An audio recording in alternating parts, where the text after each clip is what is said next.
All right. What is up, everybody? Oh, are we live? Are we live? All right, we're live. Welcome, everyone, to Back in Blood number 4 here in Portland, Oregon. We are here with a very exciting regional featuring lots of top players. I'm here with my boy Nasta. How are you doing? I'm doing fantastic. A pleasure to be here. Oh, yeah, it's going to be a great time out here. I know I've been talking to a lot of the top players, and they're all super excited to have, something in this a little bit more grassroots of an organization place. It's not that big, giant convention center you see at things like Genesis and main stages and stuff like that. It's more got like that local feel, right? So it's got that closeness. Everybody feels like they're connected, but it's not too crowded. We got a lot of space out here. We got a lot of good food outside. We got tons of nice sights to see in Portland. I spent the whole day yesterday just going around Portland. I went to Mount Tabor. I went to downtown. I went to a lot of stuff, and it was just really cool to hang out, have a great time, and enjoy myself. And plus, it's just one day, so you don't have to worry about your whole weekend. You can relax a little bit more. I love this place. Yeah. Well, I'm looking forward to the sets we're seeing today. Oh, yeah. The least of it is just going to be the set. There's going to be so much going on. Even in pools, there's going to be a ton of players who are, top of their region. You're going to have the top players from Washington, top players from Oregon, top players from NorCal, top players from Idaho, all over the Pacific Northwest and the West Coast. Just come in here, and it's going to be like, okay, well, I'm the number one in my region. I win all my locals. But what happens when, I play the other guy who wins all his locals? Yeah, for sure. We have some crazy players today. They're not necessarily going to be familiar with each other, but I think that's kind of the charm of it. Yeah, definitely. When you play someone, they put you out of your comfort zone. You're not going to be like playing the same guy you play every week. You're going to be playing completely new matchups, completely new people who play in styles you're not used to. And that's the cool thing about a regional is it feels like it doesn't quite have that like knockout power of a major where there's always these looming sharks that are going to take everybody out in your pool. Like everyone has a chance. I feel like every one of the top players in their spot has a chance at making it out of their pools, making a big run.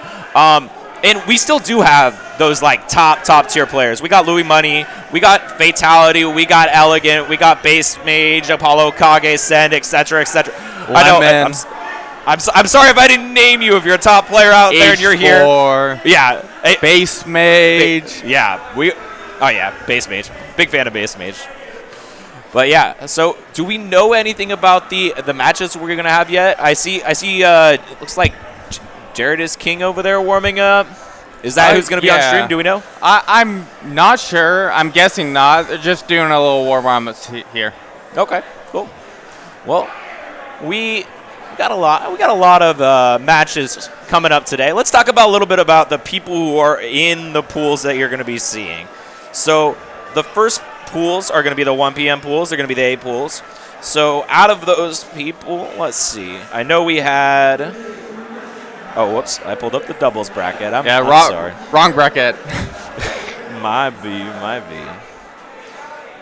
All right. So I know we've got... All right. So Send is in this one. Bombastic. Ludo, Slushy, J-Jaw, Fizmint, Leon, and Viola are our top 8 seeds for the 1. And then... This one should be H4, Apollo Kage, Lemon, Fatality, yeah. Psionic, and Nano Ash, and Machu. Ooh, Machu too? Yeah. So there's going to be a lot of hot matches in the upper ends of the pool. Psionic having a tough foe with Fatality. I know aren't they like number 1 in... Was it number 1 in this area? Say that again? Psionic? Definitely one of the high contenders. Yeah. I want to say recently was top in PR. Yeah. So that's the Portland rankings, right? Not Portland, but Oregon as a whole. Oregon as a whole. So Psionic's actually from like South Oregon. Okay. Oh, so but they traveled a decent amount to get here. Yeah, about an hour 30 or something around that. Production, I see us lagging on the screen. Is everything all right with that? Okay, looks like it. Looks like we're back. All right, just checking. Cool. So, yeah, Psionic going to have a tough-o in Fatality. We got Mr. Cool versus Vermilion. Are you familiar with Mr. Cool?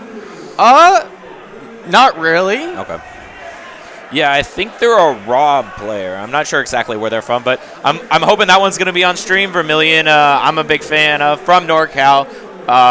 Has been very, very top in NorCal in the past. A little bit lower now, but still makes a lot of good runs. Last Wednesday, just got second at our big local that we have every Wednesday at Guild House. By the way, check out Guild House if you haven't. Great place. And yeah, so that's going to be a good one. Apollo Kakage versus Nano Ash, I'm looking forward to. Ooh, that's going to be a good one. Yeah, so we'll see exactly what we're going to get on here, but I think we still have a little bit of time because they're just calling out the first matches now. So we're just going to be chilling with you, talking about stuff. I'll probably pull up Twitch chat at this point, see if anybody has any shout-outs they want to make. Say hi to anybody. All right, where are we at? Satellite Smash. There we go. All right. I got Twitch chat built up now. Hi, Jet. What's up, Fuzzin' Forever? Steel Shot. Hi.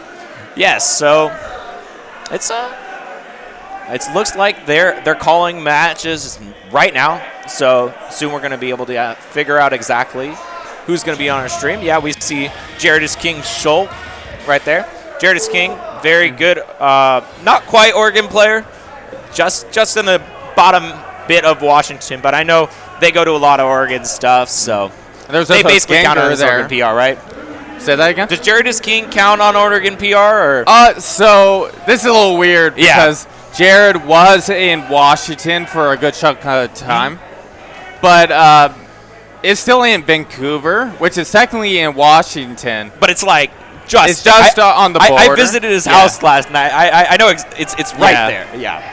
So he still counts as Oregon, though, right? Yeah. Okay. Cool, yeah. Really, really good Oregon player. Looking forward to him playing in the future. And I just want to do chat. Cool. Okay, so now we have this nice little shot of the venue up there, as you can see. It's a little bit of a weird angle because we're seeing. There we go. Yeah, we got a lot of space, lots of places to play. But right now is the coalition of all the players who don't know where they're going yet. Yeah, gotta wait for your set to be called, and yeah, and then you just chill. You're just like, all right, I don't know where I'm going.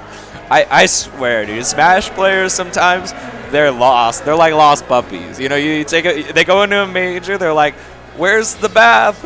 Where's my pool? It's fun. I remember a lot of times, you're at a major. I run pool sometimes there as like a pool captain, and the amount of top players who I swear have been to 200 majors that come up to me and they're like, where is my pool? And there's like a number directly next to my head that's like pool 107, and I'm like, what pool are you in? I don't know. Yeah, it's fun though. All right, I'm gonna check with the tech team real quick about something. Oh, Trident's gonna be here. If you need any photos, Trident, awesome person. Hit them up on Twitter, DMs. They're gonna be taking pictures all around. Digital Frontiers, May 21st. It looks like that's a tournament. I should have been told more about this. But yeah, we have every Wednesday, Portland, Oregon, a huge Smash Ultimate Weekly, Sleepy Showdown. Really good spot, great venue. Hey, what's going on? Got any updates? Just trying to get my mic fixed this little headset because it's. Have you ever used an app called Speech Jammer before? I've used other similar ones. Which one does that have? So it's something to kind of trip you up from talking because it has a subtle delay and it messes with your brain a little bit. Yeah.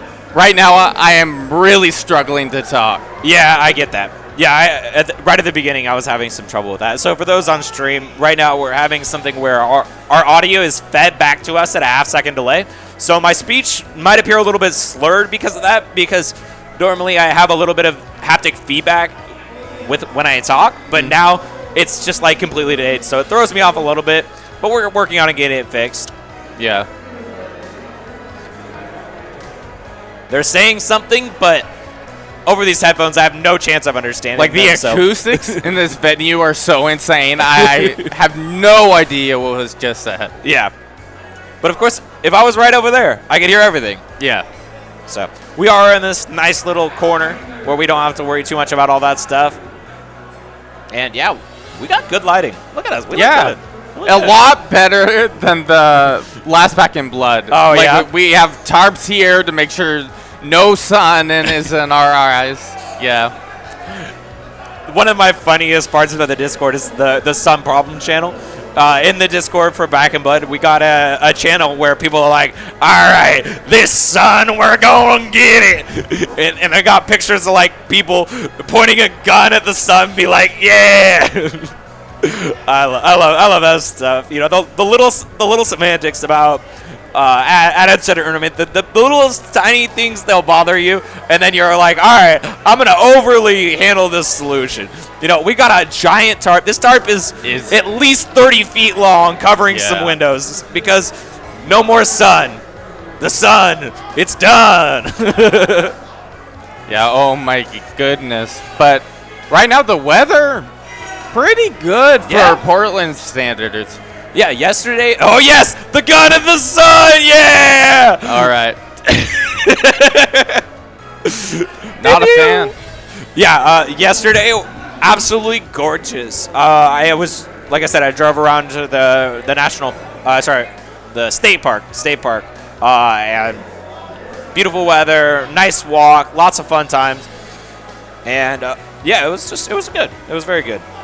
The link will be 6-2. Oh, okay. People don't have the link for the bracket yet. That's okay. We'll be fixing that up. Yeah, and this is it's good weather outside. It's not raining right now. It was raining a little bit this morning, a little bit yesterday, but it's good. It's good. The food right outside is nice that it's not raining because you can sit out there, enjoy the breeze. Not too much sun, a little bit of cloud cover. Get some food from many options. Oh, yeah. Yeah, food. This venue, perfect for that. Love this place. Last night, I actually went to one of the best restaurants I've ever been to. That was it's not too far from here. It's called Ox. It's an Argentinian restaurant, and holy cow, man, that place blew my mind. I cook a lot, and I cook meat a lot mostly, and the fact that like they cooked the best skirt steak I've ever had in my life was insanely impressive to me because I eat steaks. I've eaten a lot of steaks in my life. I've cooked a lot of steaks, but theirs blew them all out of the water. Just next level. Oh yeah. It was just a whole nother level. And it looks like we have our first match. We're gonna have Vermilion versus. Mocha, I gotta pull the bracket. Maybe. I don't know the other player just by looking at him. Let's see.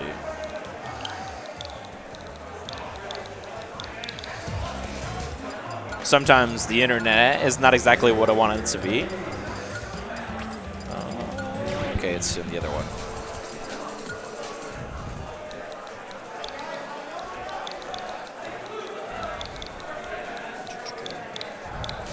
Did it again. Yeah, unfortunately, this venue is not very good for cell service. Yeah, it's all right. We'll figure it out. It's enough that I can still see things, and that's significantly better than nothing. Okay, Vermilion versus DJH. DJH. And I will find out. I can't say I'm familiar with the tag. Yeah, DJH does not have their location. United States? So United States. Oh, USA versus Northern California. Yeah. Okay, so, yeah, Vermilion, player I'm very familiar with. Just commentating a lot of his sets on Wednesday at Guildhouse.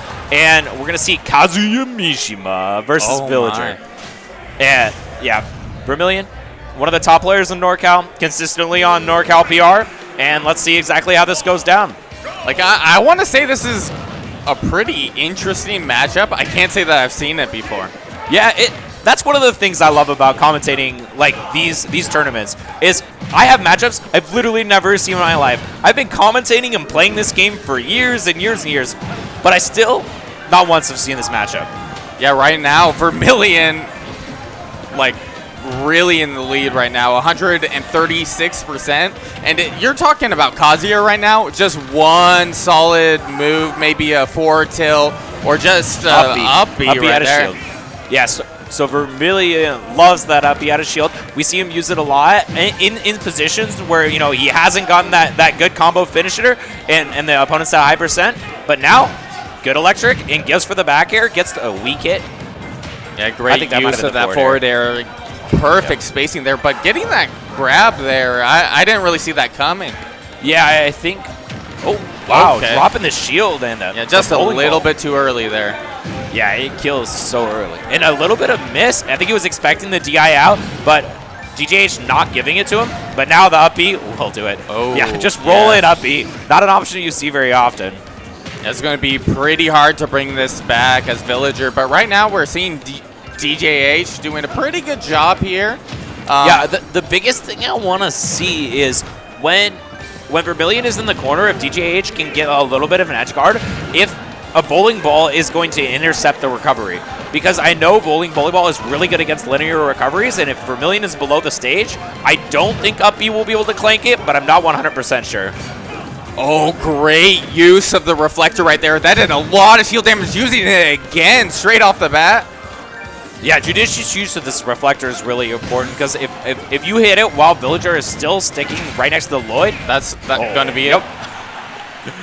The instant he just pops the That's rage. just the Open 7 classic for you. Yeah. And the nice thing about that armor is it just goes through a lot of the zoning options that Villager is going to want to use. So Villager likes to tickle you with the forward air and the Lloyd and stuff, but not going to care about that if you're opening up the gate. Yeah, but a very solid first game for Vermilion. Hopefully DJH will be able to figure something out from that first game.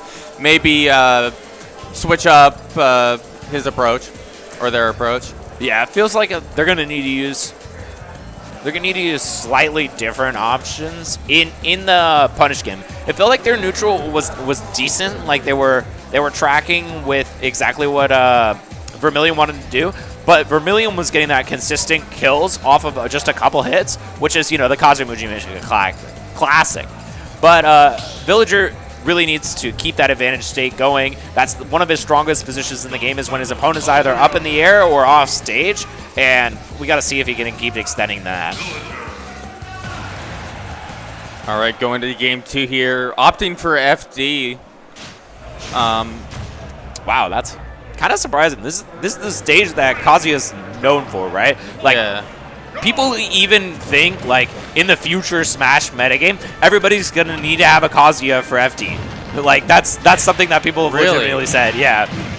And, down smash into Electric God Wing Girl for it. Yeah, we've seen this, like, twice. Vermilion just barely not getting that nair to continue the combo. It might be something with Villager, or maybe Vermilion's timing is just slightly off. Yeah, so it's a little bit, you have to follow the DI, which it is reactable, but you have to, like, actually do the following. Oh, no! Wow. I think he might have been going for a reflect there, but he just was a little bit off, and yeah, you can't be off on that tree. All right, now that tree will cut your head right off. A pretty good job at, like, keeping pressure at ledge, tried to catch it with the up B to take the stock. But right now, DGH was holding on, but right there, Kazuya just has that raw kill power. Yep, and a nair starter into Electric Wing Girlfriend. Oh my goodness, what are you doing? What are you doing? Smash! Just delete that stock. Oh, wow. Yeah, oh my here we go again. We're gonna see again. Is this stock already gone? Like it's looking at it. Oh my goodness! Oh, 110%, and that's into it. The grab. And yeah. Oh my! What a crazy! That's why you don't take Kazuya to FD, unfortunately. And Vermilion gonna move on pretty well there. Yep. Yeah, that's the Kazuya Classic. Yeah, it was interesting because it was kind of missing that Nair initially, but then it was suddenly just leading to these long strings that DJH wasn't able to get out of. He just had no idea what to do. I wouldn't. Yeah, I mean, a lot of times what people tell you to do against Kazuya is you have to mix up DIing out and DIing in, and in that case, it felt like he was just choosing the same option over and over again, and even though Vermilion missed the first couple because it wasn't the option he expected, after that, it didn't seem like he adapted enough, and Vermilion was able to just follow that same DI because it was the same one every time, and then it's just curtains. So, yeah, a really nice job. In the end of that, he would do the quick dash forward and then the up smash, because what it does is it lets you auto turn around to whatever direction he DI'd in, so it doesn't matter what you do. You're just going to get hit by the up smash. Just a crazy character. I love watching Kazuya in bracket. Yeah, it's a scary one for sure. I mean, there's really no way of dealing with it if you're not familiar with it, right? Like, you can't just play against a Kazuya if you never played against them before and just expect to not get hit with some absolutely crazy combo, absolutely insane punish, or get 0 to death. So, yeah. Yeah, I don't think this will be the last that we see of Vermilion, especially if any of those games go similarly. Yeah, and if you ever want any sort of coaching or anything like that, if you ever have any trouble, Vermilion is actually on MetaFi, so check out our MetaFi sponsor. Yeah, I don't think we have it on stream at the moment, but I believe it's CLS 15 is the code. CLS 15, I believe that is the code. All right. So if you ever go to MetaFi and need a little bit of money off on that, wanna get a good lesson from a top player, a player that has a lot of experience with coaching, a lot of stuff like that, definitely check out MetaFi. Vermilion's on there. He's coached a couple of my friends. So yeah. Yeah, it helps the event. They're there we go. Sponsoring us CSL right 15. now. CSL 15. Get 15% on all lessons, and that adds up. If you're trying to do more than one coaching session, like getting that small discount, I think makes it definitely more appealing. Yep. And there's a ton of regionals coming up in this area. We got. Not sure exactly what this one, Domino Effect. So Domino Effect, talk to me about Domino Effect. Charity event over in Seattle, ran by an amazing TO, awesomely ran event. If you're in Washington or Oregon, definitely make a point to get out there. There's always amazing talent. It's always a fun time, and it's for a good cause. Yeah. And plenty of other events coming up. We got Digital Frontier in Eugene, Oregon, May 21st, number 5. Love that. That graphic in the corner is super cool. I love that vibe. Yeah, Digital Frontiers has done an amazing job in terms of graphics. Make it down there if you can. Yeah, for sure. And then obviously here in Portland, Sleepy Sundown. That was the last Portland tournament before this event. Second to last. There was another one on Thursday, right? Yeah. My bad. Yeah, I know there's a lot of stuff that goes on in this area. So it's really cool when you see like a new local scene, because I'm very used to my local scene in Northern California. I know all the tournaments happen, and then I come out here and I like look at all the weeklies you guys have. I'm like, yes, Smash Brothers everywhere all the time. Yeah, we definitely love to see a little spice in our brackets. Yeah, it's definitely interesting. Yeah, I was gonna say that. I wish we could have made it out to the Thursday tournament, but we just got here a little bit too late. It was like after work, had to fly up here, so we got here. It would have been, by the time I looked at the bracket, it was already basically over. So it's like, okay, yeah, whatever. And unfortunately for the first time, we weren't able to get a pre-local for the event. It was a real shame. So I'm sorry to everyone that came out here, wasn't able to really get their warm-up bracket, but That's hopefully you kept warm, maybe played a few games while you're here, and I'm looking forward to seeing what you guys have in store. Yeah, I mean, we just got good food. I think a lot of times when people come up here, they're like, all right, I want to get some food, I want to play some friendlies, and then, just sort of relax, make sure you get good sleep. Have a fun time. Yeah, have a fun time. Yeah, Enjoy that's what it's yourself. about, right? That's we're on vacation. Exactly. I'm trying to make it good. Oh man. All right. Yeah, Hopefully, we'll be seeing our next game here soon. Yeah, that's sort of what happens sometimes at these events. You're just like, you have to wait a little bit, make sure, you don't always have somebody on deck because you don't necessarily want people to be waiting too long. So we're And just here. sometimes you're waiting for a pretty hot set. I'm looking forward to whatever's next. Oh yeah. I mean, I'm more talking about the players. The players. Yeah. You don't necessarily have them queued up because that match, like that second game, literally finished in 1.5 minutes. Right. Yeah. So people weren't really ready for that. Like, you need to play a little catch up. Yeah, exactly. All right, I've pulled back up chat. I think, let's see. I'll make sure it doesn't close next time. There we go. Now I can have chat up here. Yeah, thank you everyone who is tuning in right now. We much appreciate it. Showing some love to the Satellite Smash stream. Yeah, Satellite Smash. I think, correct me if I'm wrong, but they do a lot of the tournaments in this area, like the regionals Washington, and all that stuff, the regional Oregon. ones. Yeah. Just a great group of people, like really getting all these events on one stream for the viewers, being able to really show Pacific Northwest talent. Yeah. And they keep getting bigger. They keep attracting more top talent. Lots more awesome people come out here. I know. I think. Wait, do they do Port Priority? I believe so. Okay. Yes, Port Priority. I've been to Port Priority before. Love that event. Wasn't able to make it to the last one, but I'll certainly be at the next one. I was at the last one, and man, was that a crazy event. Yeah, I was watching. I was so excited. I saw.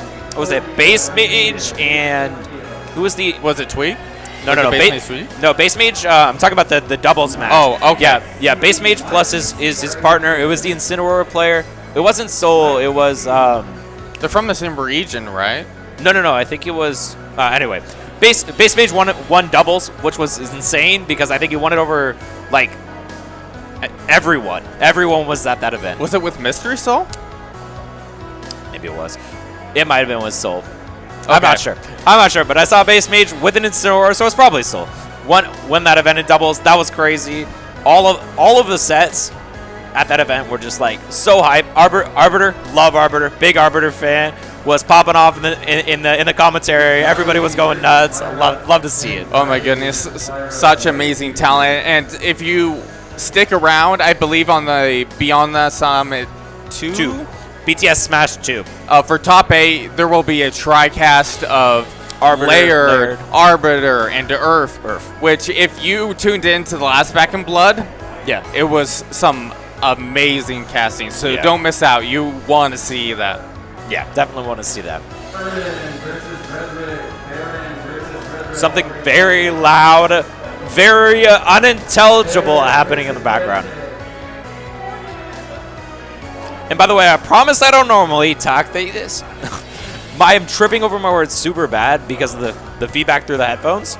So we're trying to see if we can get that fixed.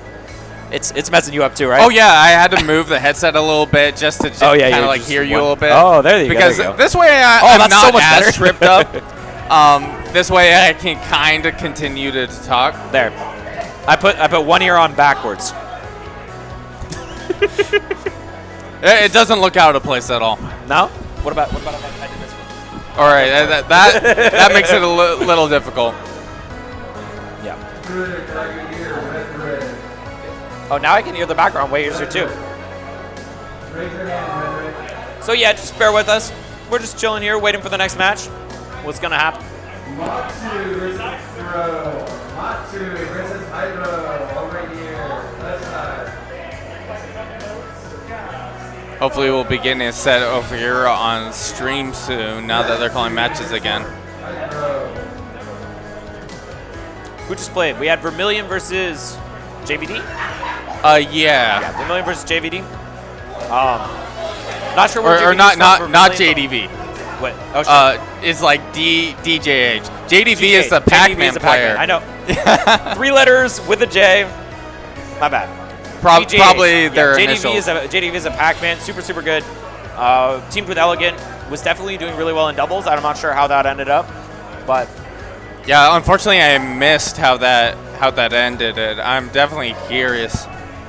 well, we got some time here. I'll check it out.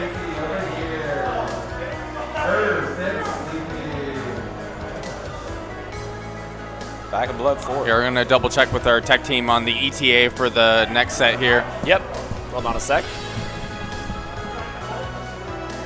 And it looks like JDV Elegant are in grand finals right now. So there you go. Is there a schedule anywhere? There should be on, if you click that Smash GG bracket, there is a schedule right there. You should be able to see, but I'll just tell you because we got time. 1 p.m. is our first round of pools. 3 p.m. is our second round of pools. Then we've got 5 p.m. is going to be top 32. And then I believe, was it 7 p.m. is going to be top 8? Or was it 6? Well, these brackets tend to run a little behind, so somewhere in the general area of that. Yeah, but top 8 will be somewhere around 7 p.m. because the brackets tend to run a little bit long. It's always hard to estimate exactly how long sets are going to take because there's a wide variance of time between the amount of time a set takes, the amount of time everything happens really. And yeah, we're just waiting on our next set. Should be that hard to find a set to just pop on the stream, right? Or do we know any estimate on that?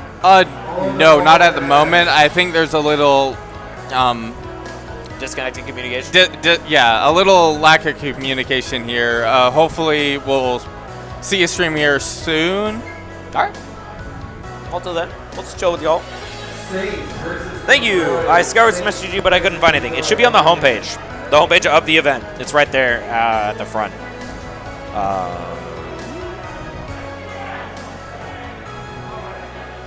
It's like they're not under events. If you hit home. Yep, it says, yeah, there's 7 o'clock, Ultimate Singles Top 8. Oh yeah, 5:30 is NASPA. We have an NASPA event. Nickelodeon All-Stars Brawl did just release a new pack. Unfortunately, that event did have to get canceled and replaced with Rivals. Oh, Rivals, right. Yeah. I totally forgot. I did know that, though.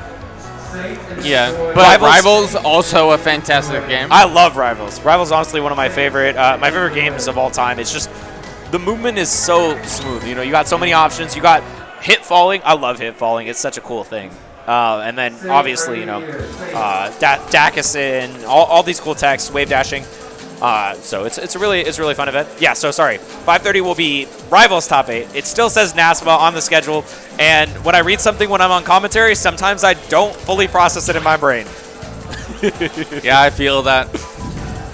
Okay, so it looks like we have our players set up, and looking at them, I do not personally recognize their names, so we're gonna have to just go ahead and wait until they put their names on. Everest? Everest is one. Okay. I am not familiar with the other player there. Yeah, so I mean that's kind of what's gonna happen sometimes in their early matches in the pool. You're not gonna know exactly who everyone is, but usually I'll have like a sort of higher tier player playing against somebody who they're seeded to beat, but has a shot at them, right? And I'll pull up the bracket. I'll see who it is. Do you know if they're doing paper brackets or doing online brackets for organization purposes? Say that again? Do you know if they're doing paper brackets or if they're doing like online brackets? Like I want to say they're online. updating this Smash GG. Yeah, Awesome. they got tablets. They're trying to work in sync. There's multiple TOs working at the moment. Yeah. Shout out to TOs. I know how much work it is running events. The TOing is so much work. There's so many things to get done, and I really appreciate.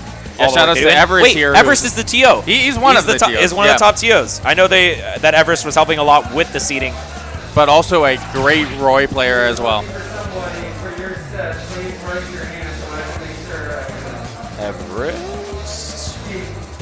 Everest first is Como Coaster. And it's on screen now. All right, Como Coaster, but being from Salem, Oregon. So it is both players from the area. Do you know exactly where Everest is from? So Everest is from the Portland area. Okay. I'm not familiar with the other player here. They said they're from Salem.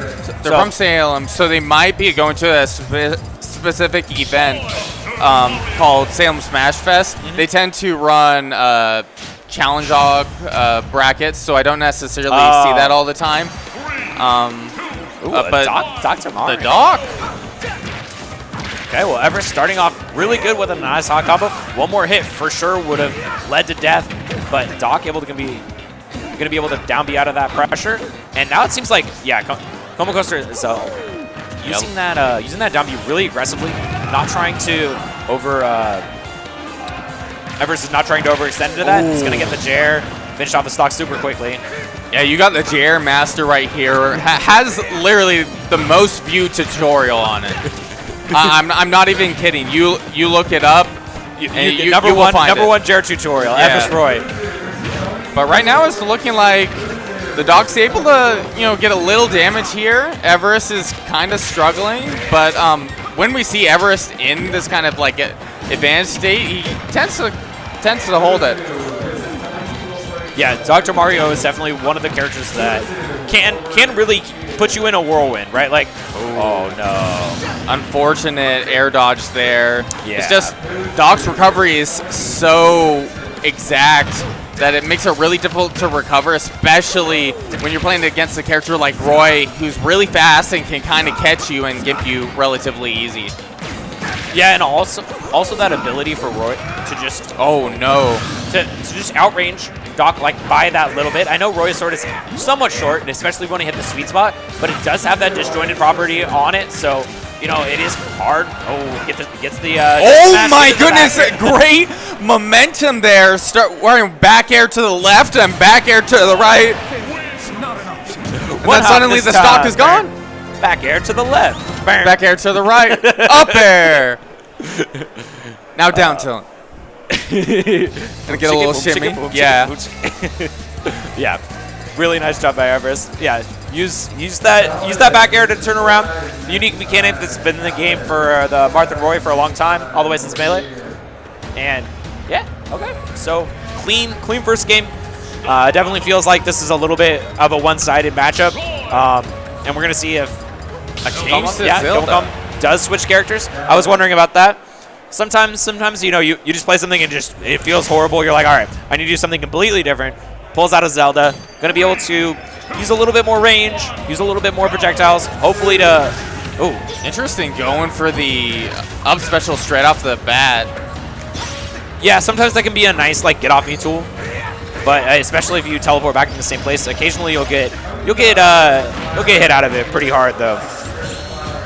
And yeah, Everest very comfortable with knowing exactly when Zelda up B's at that angle. There are a lot of times going straight on stage, and was able to punish it pretty well. Right now, it's already looking like the Zelda's doing a little bit better here. Yeah, the ledge trapping is looking good. But now Everest in the advantage state, gonna use the Knight to, really nice job. Using the Knight to bait Everest back a little bit and allow Como Coaster to get onto stage a lot more comfortably. All right, at that 102%, Everest going deep there and was able to just clean out that stock. But now, early directional air dodge really made it super hard for Como Coaster to get back. Clean grab into the up air there. Yeah, up throw, up air, definitely not a combo, but was able to sort of track Everest's movement downward and not get not get baited by anything and hit him with an up air. So.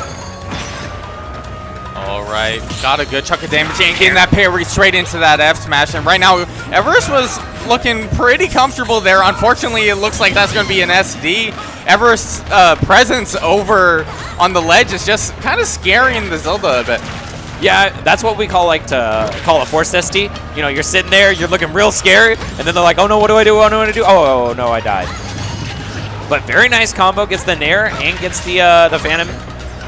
So still some signs of life from Como Coaster, but they have a long way to go if they want to take this game.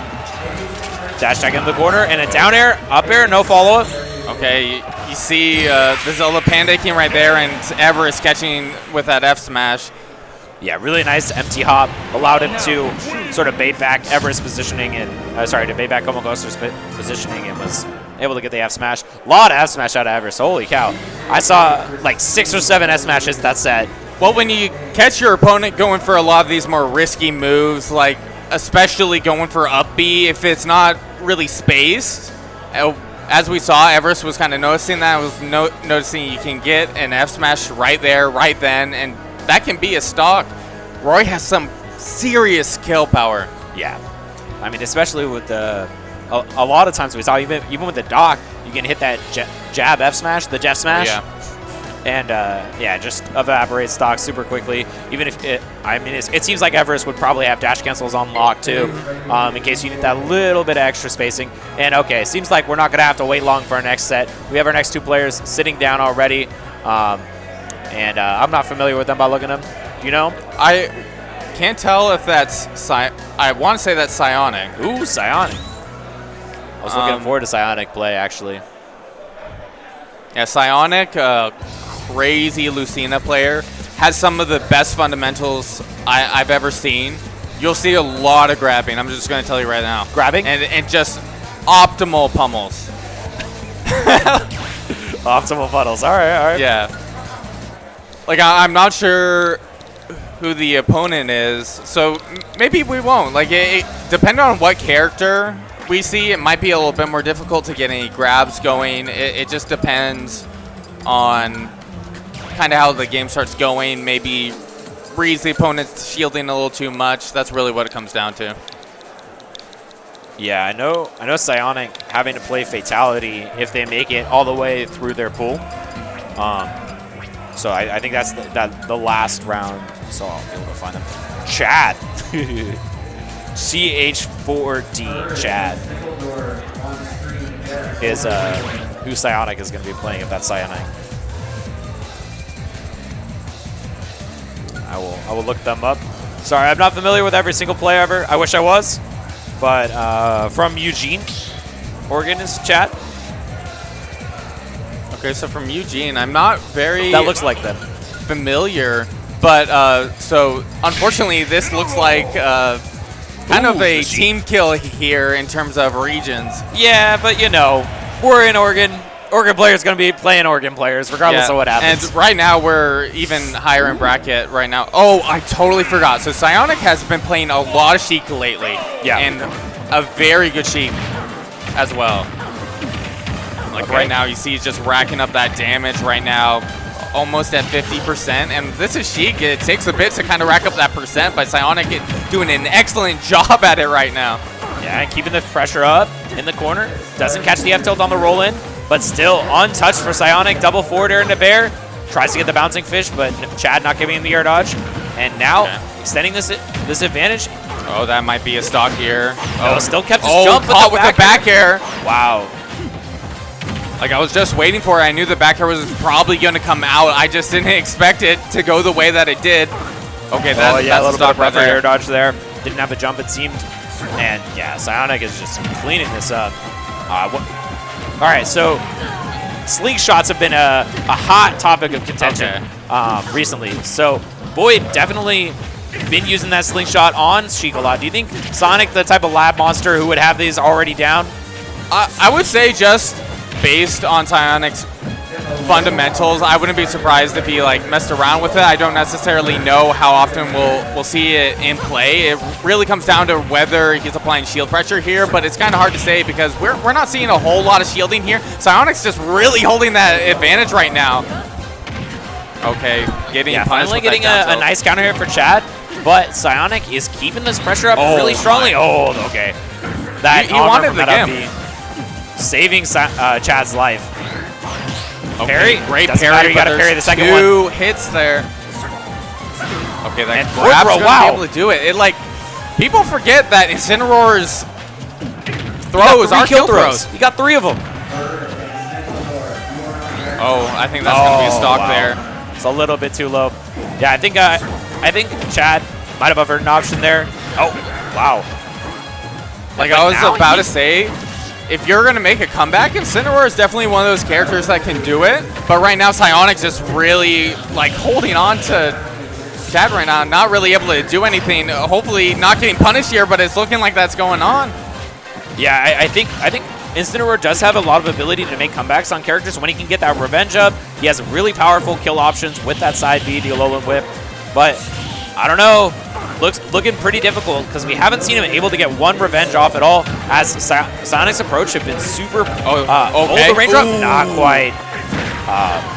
Psionic's approaches have been not super telegraphed, so Chad's been having a hard time exactly tracking down when Psionic's going to use moves. And, the down tilt trying to catch the up smash, but Psionic waiting on the air dodge instead of air dodging instantly. Very smart. Yeah. Right now, Psionic trying to scare Chad a little bit, but able to get that grab there, but still a whole stock behind here. Like, Incerner, one of the heaviest characters in the game, but right now being at the edge is in Psionic's element, and there is the last stock. Needle bouncing fish. Classic Sheik confirmed. And yeah, Psionic Sheik looking clean. I was really hoping for that raindrop though. Yeah. For those of you unfamiliar, raindrop is a technique where Sheik will do the landing up air drag down on the platform, then fall through, up air drag down again, and then hit that into an up smash. It's a really, really cool Sheik kill confirm. Psionic was close. He had everything. I think he was just too far left on the platform. Yeah. It wasn't like that he did anything wrong. It was just the positioning was off. And yeah, I just want to see it because it's a cool combo. All right, sticking with Incineroar. Yeah, no changes on characters. Both players completely comfortable, just making this happen. Okay, going for Town and City here. I'm interested why Incineroar would want to go to this stage. So Incineroar likes to kill off the side with a Alolan Whip, and this stage is the shallowest blast zones on the side. Okay. And, it's a little bit of space. Maybe he hopes that'll relieve the pressure. Perhaps can use the top platforms for mix-ups with recoveries. But Oh my god, Psionic going deep there and just taking that stock out so early. Only has 11% right now. Yeah, it seems like Psionic is keeping really nice control of this match. Finally getting able to get a revenge, but it doesn't matter because Sheik has really good combos into grab, which when you grab Incineroar when he's revenged up, that does completely negate it. Okay, going to get punished for that there. Right now, Psionic just really holding that ledge right now. Going real deep there. That's going to be a stock. There's no way you can make it back from that. Yeah, no chance of recovery as Psionic is just really pressuring in the corner. Chad is having a difficult time regaining his footing, and now fair. And that's going to be it. Ending with a very strong 3-stock there. Yeah, this will not be the last we see of Psionic. Oh, definitely not. I'm hoping to see Psionic fatality later on the stream. Oh, that would be high. Yeah, but Psionic, recognizing that he was not holding out on that forward air. A lot of times when in the corner like that, you're like, oh, I need to hold in, I need to live. But then you just get hit with more moves. Yeah, especially with those characters that kind of struggle to recover a bit. You tend to create these tendencies that are kind of okay for you against certain players, but when the player starts reading that, you're going to run into some problems. Sorry about that. Yeah. Trident, by the way, great photographer. Taking a lot of awesome photos. You can see them on Twitter. And if you're here at the event, definitely hit them up on Twitter. They have a lot of sessions available. They're doing photos. I'm going to be having photos taken of myself later. So super excited for that. Yeah, commission the man. He's fantastic. One of the best photographers here in, I almost want to just say in esports. Like, yeah. He is definitely my favorite photographer. Yeah. Top tier photographer. Look them up if you haven't seen him. Yeah, great pictures. One of the best photographers, and we're happy to have him here. Hey, it's us. Yeah. All right. Well, we'll probably be seeing a game a little later again because, man, these games have just been going quick. Just people really confident, playing really well. And right now it looks like Snickeldorf and Furret. Okay, look at that. I love having a local commentator with me. Can recognize all the players. So Snickeldorf and Furret, you said? I believe so, yes. Cool. So that's Game & Watch, and then I want to say Palu for the most part. Okay.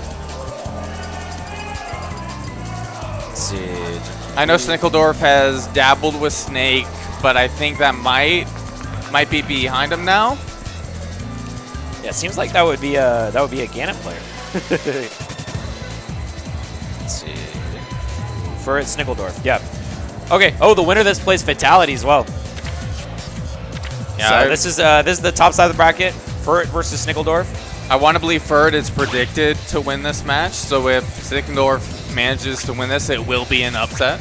Yeah, definitely a Furret, Furret favored. But you know, this is sort of the round in the bracket where there's a lot of possible upsets because the players, while one of them is seeded to make it higher, they're not like the, you know, the 3rd seed versus like the 100th seed. This is like the, you know, 50th seed versus like the 70th seed, which completely reasonable for both sides to take it. Like, you know, and that's always where I love the matches most because it's fun to see the one-sided matches. Sometimes you get to see the really cool combos. You know, a little bit of swag thrown in. Like I felt like the last match was a little bit one-sided. You know, and we saw some cool stuff. But now I feel like this is where we're going to see a little bit more bangers of sets. You know, we're going to see something a little bit closer, a little bit more exciting, and hopefully a game 3. I'm definitely curious how this is going to go because you got Palu, which is one of these characters that can be a little bit more aggressive, rush down, trying to keep in these narrow loops. But then you have Game & Watch, which is a pretty defensive character, has a lot of get-out options, can kind of keep things going with like Nair chains, but you're also dealing with Palu, which might make it a little bit more difficult. Yeah, so this is a slightly favored Palu matchup, I think. Like it's not that bad for Palu. But you know, Palu players, from what I understand, don't actually like it that much because Game & Watch is just like a really annoying character to hit. Like he's a little short. He's got really good ledge trapping. He's got really oppressive out of shield options. So, ooh, try to get the grab there. Did end up getting hit, unfortunately, but man, Game & Watch kind of like spacing Furret a bit here, but Furret not really able to get too much going either. It's been a bit of a back and forth. Yeah, so real quick, which one is Furret? Which character? The Palutena. Palutena is the Furret. Yeah, okay, cool. Yeah, so keeping it really close so far for both these players. Definitely a lot of this match is who gets the kill because both characters have really good ledge trapping abilities. But a lot of times, characters like Game & Watch are going to be able to invalidate that by going past the ledge with their invulnerable FP. And right now, I just want to say, like, if you've been watching this entire time, this is going to be a long set. Oh, yeah. We're already a minute in. Still no stock taken. Not going to be anything like the last 2 sets we saw. And Snickledorf opting to go back to stage. Ends up getting hit with a up attack and then into the flare. Yeah, so the Explosive Flame was able to catch a little bit of a read for Snickledorf. Snickledorf was going for that, hoping that Furret would land on the platform with an attack and get caught by the bomb. But unfortunately for him, he fell right into the Fires of Doom. And wow, contesting that up smash, very aggressive for Furret. But now he's in the corner, not going to get hit by the down smash 2-frame. Right now, Furret doing a really good job at holding onto this stock. Right now, Snickledorf really needs to take this out. He can't really allow any more mileage here. Yeah, extra credit on deck for sure. And smart shielding the follow-up attack on that forward air.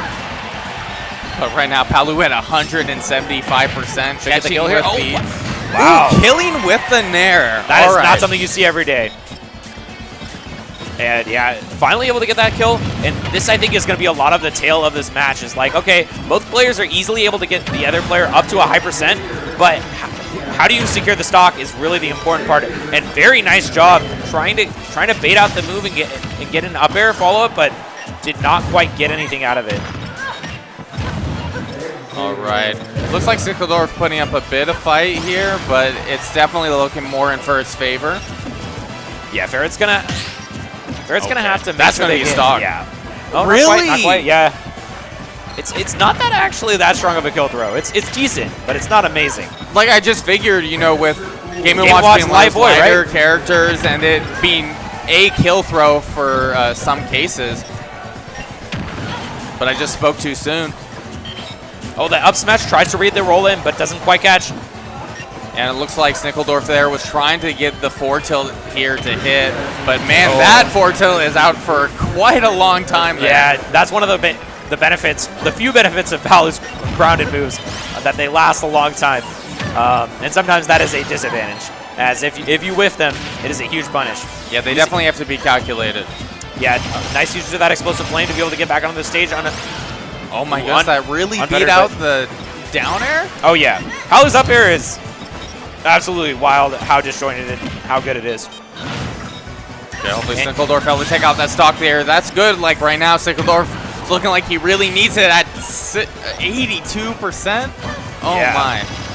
Smartly catching out the startup of Palu's up B, 17 frames, so it's got a lot of time to get hit. But now, oh what? No down throw? Interesting. Okay. But still gets a little bit of a follow up with the nairs. Shield pressure is good.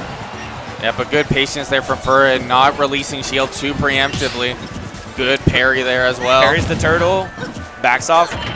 But now, nice nair starter into the up air chains. Just one. Okay, catching him with the jab, going for the F tilt there, but still has a lot of percent to rack up. Like right now, you're a light character and you're at 132%, and that's gonna be game one. Nice skill convert there for Ferret. Gets the nair up tilt. And I mean, that game looked absolutely doable for Snickeldorf. I mean, I feel like there was just a couple little interactions where he didn't quite extend the lead as much as he needed to, or he didn't get the full combos. And if he had, that would have been last stock, last hit.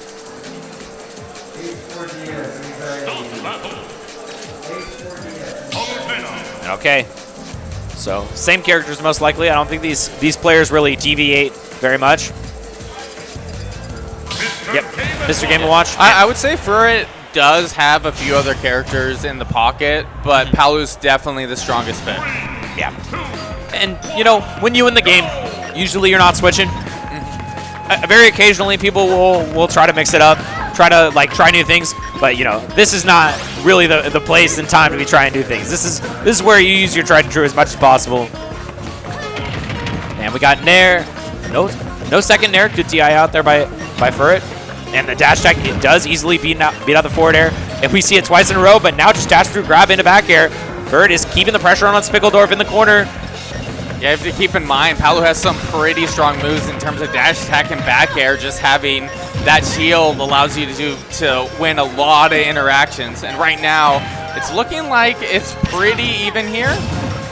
Yeah, Furret is definitely feeling the pressure in the corner. Game & Watch able to exert a lot of corner pressure with his forward air, with his back air. And Chef, of course. Down throw, gets the back air. Wow, tried to up B out as opposed to air dodging, and like I'm surprised that hit. It felt like it was quite a bit away, but it definitely connected. I'm wondering if Game & Watch's hurt box extends in the startup of his up B, because that felt pretty far away. Yeah, perhaps. Not 100% sure though. And yeah, Furret though had that perfect timing on the down throw back air. Not easy to do, especially with the full hop. But now that we have slingshots, a little bit easier to buffer things like that. Right now, it looks like Snickeldorf kind of struggling to get anything long going. You can see him kind of going for a few of these, like throwing out hit boxes interaction. You can see that up B there, just wanted to get out the scenario. Yeah, I mean, up B is a great option to get out, but unfortunately, it doesn't do that much percent. It doesn't really set you up in the best spot, but not enough. Still, a lot of pressure in the corner of the Chef. Gonna reset the situation with a dash attack and throws more Chefs down.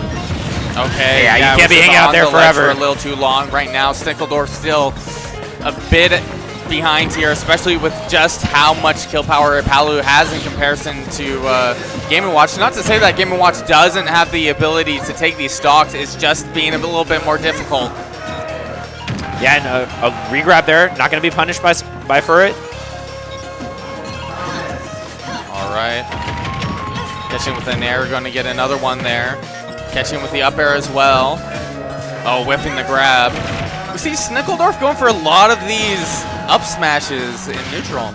Yeah, it's actually kind of surprising that Furret is contesting them, because a lot of times Game & Watch's up smash is almost completely uncontestable. It has like invincibility on it. It has a very low end lag. But for some reason, Furret's finding his way around them. Yeah, just positioning himself really well, not really putting himself where the hitbox is going to be, kind of going for like not F tilt, but like forward air and things that you can kind of space yourself away with. Yeah. Oh, and yeah, it goes for the oil panic, but it wasn't really that strong of an oil panic anyway. Drag down nair, doesn't get the right hit of it. But he got the furthest out hit of the nair, which doesn't confirm into forward tilt, but wow. Like, I think another nair kill? Was that a nair? I think that was a nair. Oh my goodness. Yeah, just fresh nair kills off the top. And again. The 2 nair kills in one match, that's got to be strange. Okay, and now Smickledorf keeps getting battered in the corner. Has to find an option now. He's trying to fight out with the Nair. Finally gets into neutral again. Parry tries to go for a forward air shield as opposed to a neutral air or grab. Like, are there not better options out of that parry? I felt like going for the forward air there was just a little too preemptive. Yeah, I think he might have missed run up Nair. I think he was trying to dash Nair. Okay. Up smash out of shield. Not going to be punished at all. Okay, Smickledorf in a scary position. Thought he was. Oh, what?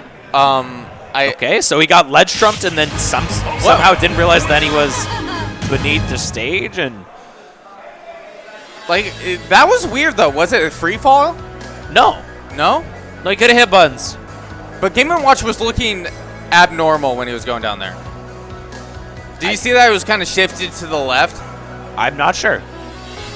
Yeah, I'm not sure what happened there. Yeah, they just looked like he just fell and hit no buttons. Like, I know he air dodged. Maybe it was just in too much lag. Maybe you directional air dodged. Oh, yeah. That might have been that did directional to the air left, dodge. I didn't quite catch it. I think he directional air dodged into the stage. Yeah, that can happen. Still, though, I feel like Game & Watch could make it back with the... Oh, he might... Did he jump directional air dodge? I don't think he jumps. He jumped? It's hard for me to say because it was just so quick. Yeah, it just looked like he got ledge trumped and then just fell. Okay.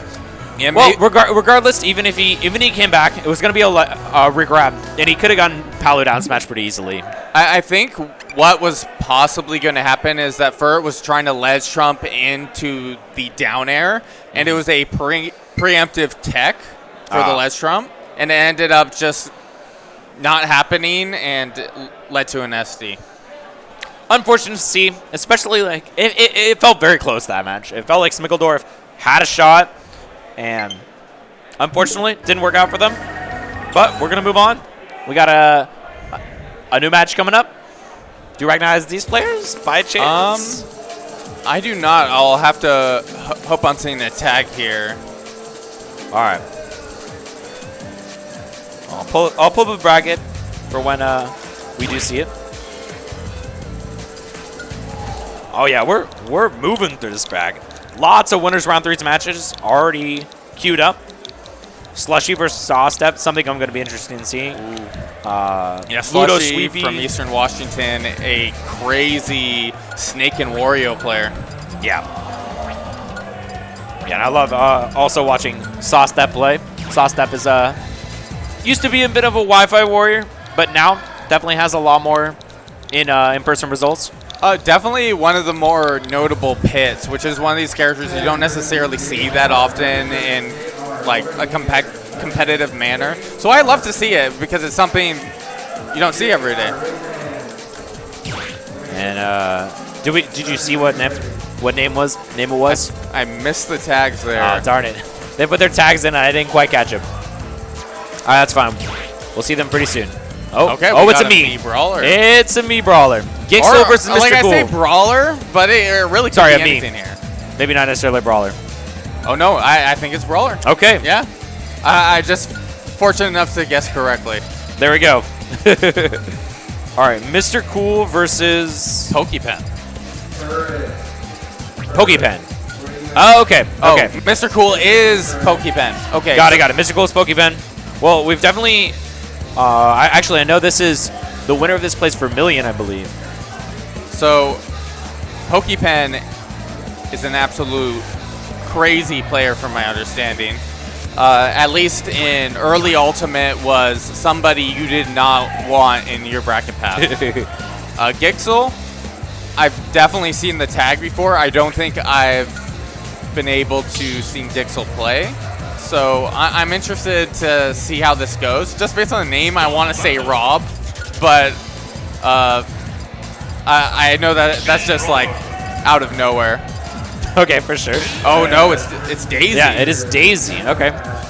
And Daisy, one of those characters that for a long time everybody thought was like one of the best in the game, got nerfed a little bit, and now like has almost no top level representatives. Only really like Mutace I can think of. So definitely a hard character to play. A lot of things you need to learn just to really get these long combos going. Especially when somebody's good about spacing you out, it's hard to really get that stuff going.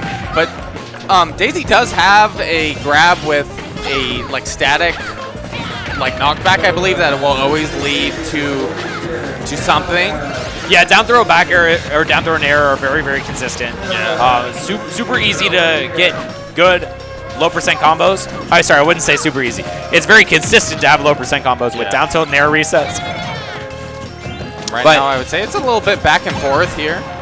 Yeah, this Mii Brawler, a character to be very, very scared of, as they have a lot of confirms into pretty early kills. We're seeing the helicopter kick on this one, not the cheesy one that Esam likes, but it's still pretty good. Able to kill off the side a lot easier. Unfortunately, just stalling a little bit too long. Maybe a little bit afraid of the shot put ball. But right now at a really high percent right here. And Daisy and Peach have pretty good kill power here. Like right now, that back air able to close out that stock. Yep, and getting the starter. Nice up airs. Doesn't get a follow-up, though. Catching it with a nair, going for the tilt. Try to go into the shot missed the instant float. It looks like Gixel's trying to get something going here. Yeah, a lot of times what you want there is you want the down tilt, instant float, nair, down tilt, instant float, nair. You like loop them a little bit into a grab, and then you can get a follow-up down throw back air or something like that. But was not able to get the actual combo they want. Turn up in hand. Oh my! I saw the vision, but that's also going to take the stock. Wow. That is a very strong horizontal knockback kill move. Yeah, I mean a lot of times these brawlers do go for the upward kill, but this one is still strong in itself. So certainly something to work out for. Okay, good pressure there on shield. Gixel was able to roll out of it, fortunately. Oh, stitch in hand. Oh, just throws it away. Oh man. A lot of times when you're behind as Peach, the stitch comes to save you, and you get a kill with it. You can re-grab it for the next time, but just threw that away. Super Saiyan percent now on Mr. Cool, and using that shot put just to corner pressure. And now this nair into parry. Oh, and good air dodge. Try to catch with the up air, didn't quite get it right now. But Peach or Daisy here at a pretty high percent. You have to be real careful not to get hit with that up B, because if Mr. Cool opts for going further off ledge, not necessarily being able to recover, but will be able to close out that stock. Yeah, the up tilt not enough to get the kill by any means. That's on that shot put. But yeah, forced to go early with the shot put. All right, getting that grab right there. This could be it if Mr. Cool's able to get that attack, and there it is. Wow, that is very loud in the background. Yeah. Yeah, so Mr. Cool definitely seeded to go at least 2 rounds further in winners. I think after that they have a really tough opponent, but yeah, they're going to be against Vermilion if they do win this one. But Peach, I felt like, was putting up a really good fight for the first stock, and then Mr. Cool just sort of, sorry, Daisy. Mr. Cool just sort of turned it around, had a couple advantageous neutral situations, and pressured in the corner, and it felt like once the pressure was on for Daisy, she wasn't really able to fight back. You know, when it was a neutral battle, when they were both at medium range, Daisy was fighting well. Once Mr. Cool got in, it felt like it was all over. So. All right, we're going into game 2 here, and right now it's looking like let's Gixel go straight off the bat. Nice combo, 40% damage. Very solid there. And that's definitely one of the things you lab as a Peach main. Yeah, but unfortunately, playing against Mii Brawler, which has just some of these really quick moves, makes it really hard to get something long going. But I think Gixel has kind of shown able to kind of get some of these good hits going, I would say. Yep. And certainly looking really strong this game. Ooh. Gets the forward air off stage, but the flip kick is going to be able to... Wow, he's going to be able to get it back to neutral, but the up smash, one of Peach's strongest kill options, but often not really used because it doesn't have a huge amount of range. Yeah, definitely a risky move to go for, but right now it's looking like Mr. Cool is going to maybe be able to get that edge guard, but not quite. Gixel really needs to hold on to this lead right now. Yeah, I want to see if it's the extra credit or if it's just going to be a clean turnaround by Mr. Cool. Oh, again gets the starter, but it doesn't get the finisher. So still holding on that stock right now, getting a good amount of extra credit here, but will Mr. Cool be able to close out the stock? That's the real question, and I think that's going to kill right there. Yeah, up out of shield does punish that dash attack.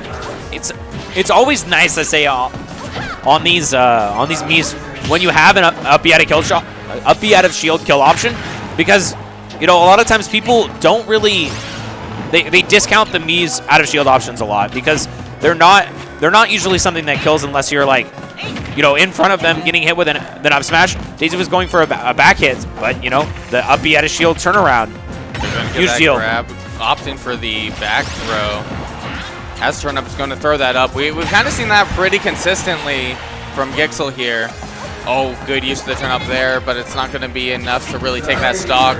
Yeah, the up throw is, I think, mostly to stop the flip kick, but down throw, oh, wow. Oh my goodness. I thought he was about to die doing up air, up B.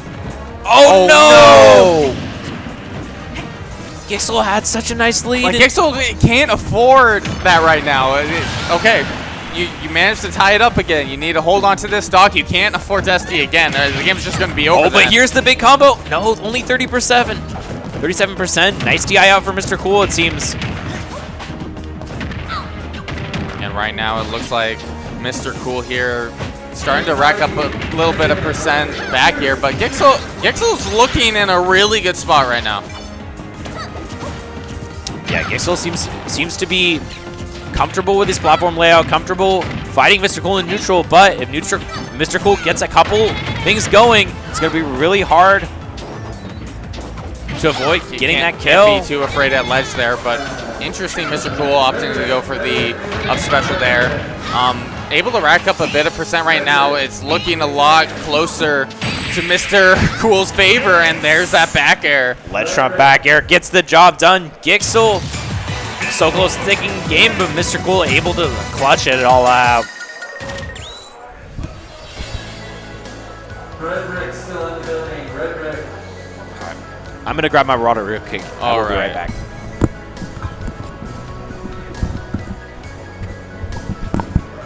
Red 2K. Red 2K. I think I'm going to take this opportunity to take a breather as well.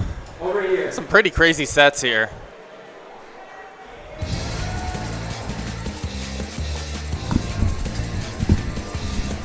What's up, everybody? I'm back. Nasser's just talking with production real quick. Red. Raise your hand, Red. I can't pull up chat all the time, but I'll pull it up again. Chat, if you're out there, let me know. Let me know where you're from. Let me know where you're watching from. Let me know who you want to see on stream.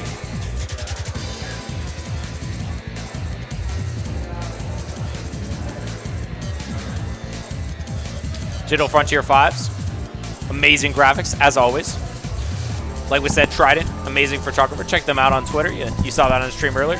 Sleepy Show Sundown every Wednesday.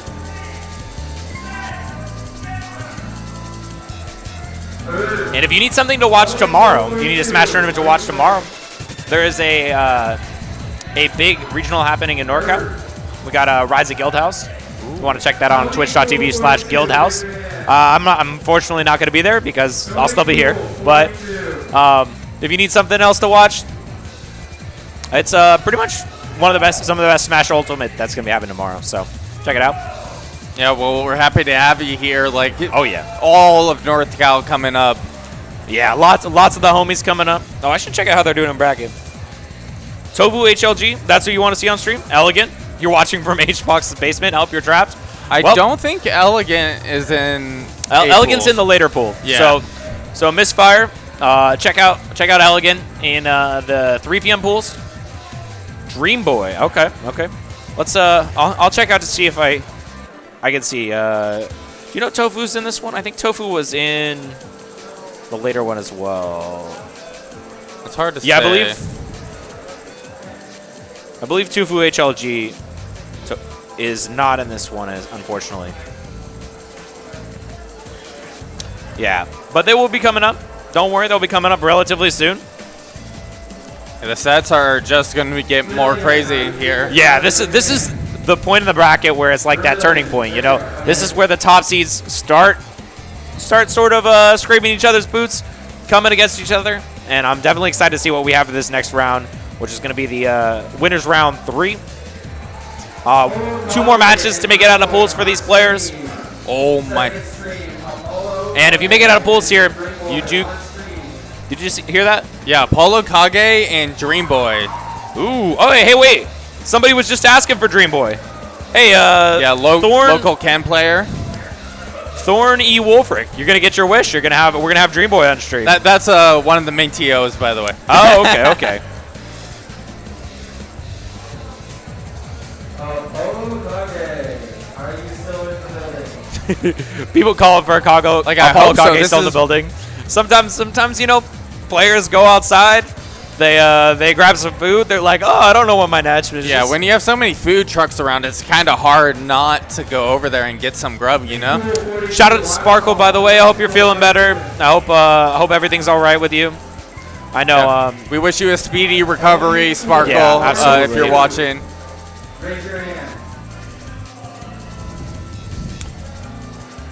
Yeah, so this is going to be Ken versus Snake.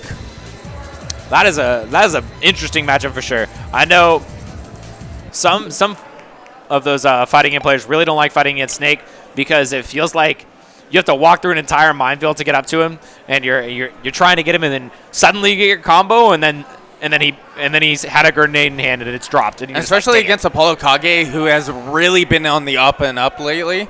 Apollo Kage's movement absolutely insane. Like, it's wild. I love watching him play. So. Super excited to cast his match. I haven't casted that before. I haven't casted him before. Actually, wait. No, I have casted him before in online crew battles a couple times. Okay. So, but I know he's leveled up a lot since then. So excited for that. Yeah, I'm excited to see Dream Boy this far in bracket, and other commentator here, which we'll probably see on one of these streams for top 32.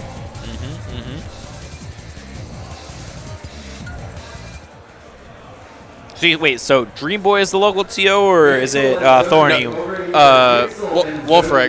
Wolfric. There's the Wolfric. person in the chat, I believe. Yeah. Thorn Wolfric. Yeah, for sure. Still waiting on Apollo Kage to show up. Grace us with his presence. There you are, Zoe. Okay. I'm sure Levish too.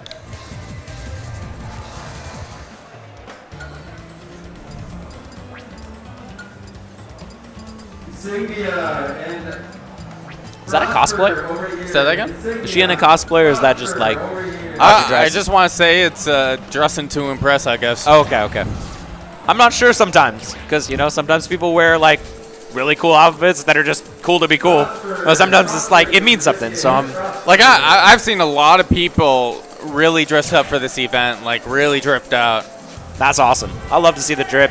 I definitely want to dress up a little bit more for that, but I'm repping my local Smash scene. This is the Google Smash scene. This is where I work. All my homies at Google. Shout out to all my homies who I work with. Hope you're enjoying the stream. I wish I have a co-commentator I commentate with a lot, but he wasn't able to make it up this weekend. So shout out to X-Red. Hope you're doing well. Well, it's been a pleasure commentating with you. Yeah. It's a good time. I'm enjoying it. All right, it looks like we're still waiting on Apollo Kage here. And that's what happens sometimes, Players aren't always... Yes, I was supposed to run most of today, but my family had an outbreak last... I'm sorry to hear that, Wolfric. Hope everything's all right. You're the family. Oh, is Wolfric not here? I don't think so. Oh, shoot. Caleb, raise your hand. Wait, I'm confused. Is this the match? Who are they playing? I believe this is friendlies. Right now, I guess it's Psionic playing against Dream Boys. I can't really see. I didn't even know there was another person there. What? I am so confused. Bro's fighting God? There's nobody else there. Who is he fighting? What? What's going on? No, this had to be someone with a modded Switch or something. I'm so confused. There's no second person at the setup. Like, what's going on? Oh, he's fighting. Oh, over my there. goodness. There's another guy. So you see the person over by the TV monitor? Yeah, He's over currently the left playing. side. Oh, man. Yeah, I see him now. Oh, I man. was I got so I was so confused. I was like, I was running through the ways in my mind this could work. I was like, okay, he can't be playing online. He can't be playing a CPU. CPUs don't have tags. What's going on? Bro, it's just sitting all the way over there playing.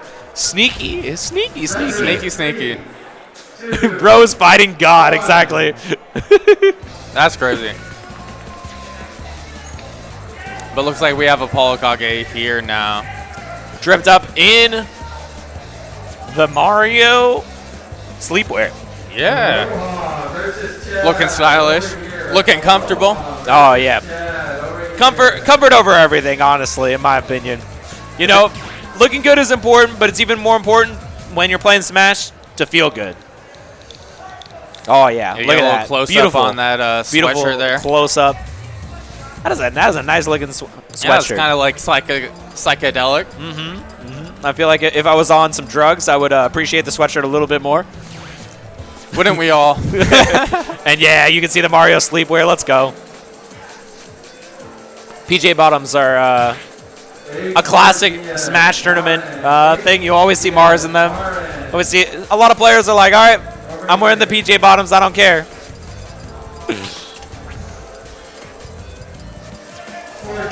But I feel like there's been a little bit more resurgence of, well, maybe a first-time surgence of looking good for Smash tournaments. You know, wearing a little bit more stylish outfits. I feel like Hugs has really been pushing that a lot, popularizing it. So I like that. I think it's a cool new wave. So Dream Boy, going with you, I have seen a lot more of Dream Boy's Ken. So I'm interested what he has in store with his Ryu. Ryu definitely having a slightly different tool set than Ken. Yeah. So the biggest thing about Ryu is I feel like in this matchup might be one, the fact that his kill options are not multi-hit. You can't smash the out of them, and two, his projectiles. His projectiles are super good at shield pressure and zoning comparatively. Like Ryu has that Shakinetsu, which lets you pressure shields a lot more. If you're shielding too much, your toe, bro. It's Watch right out. on the toes. But right now, I'm looking at this game right now. It's been a really good back and forth.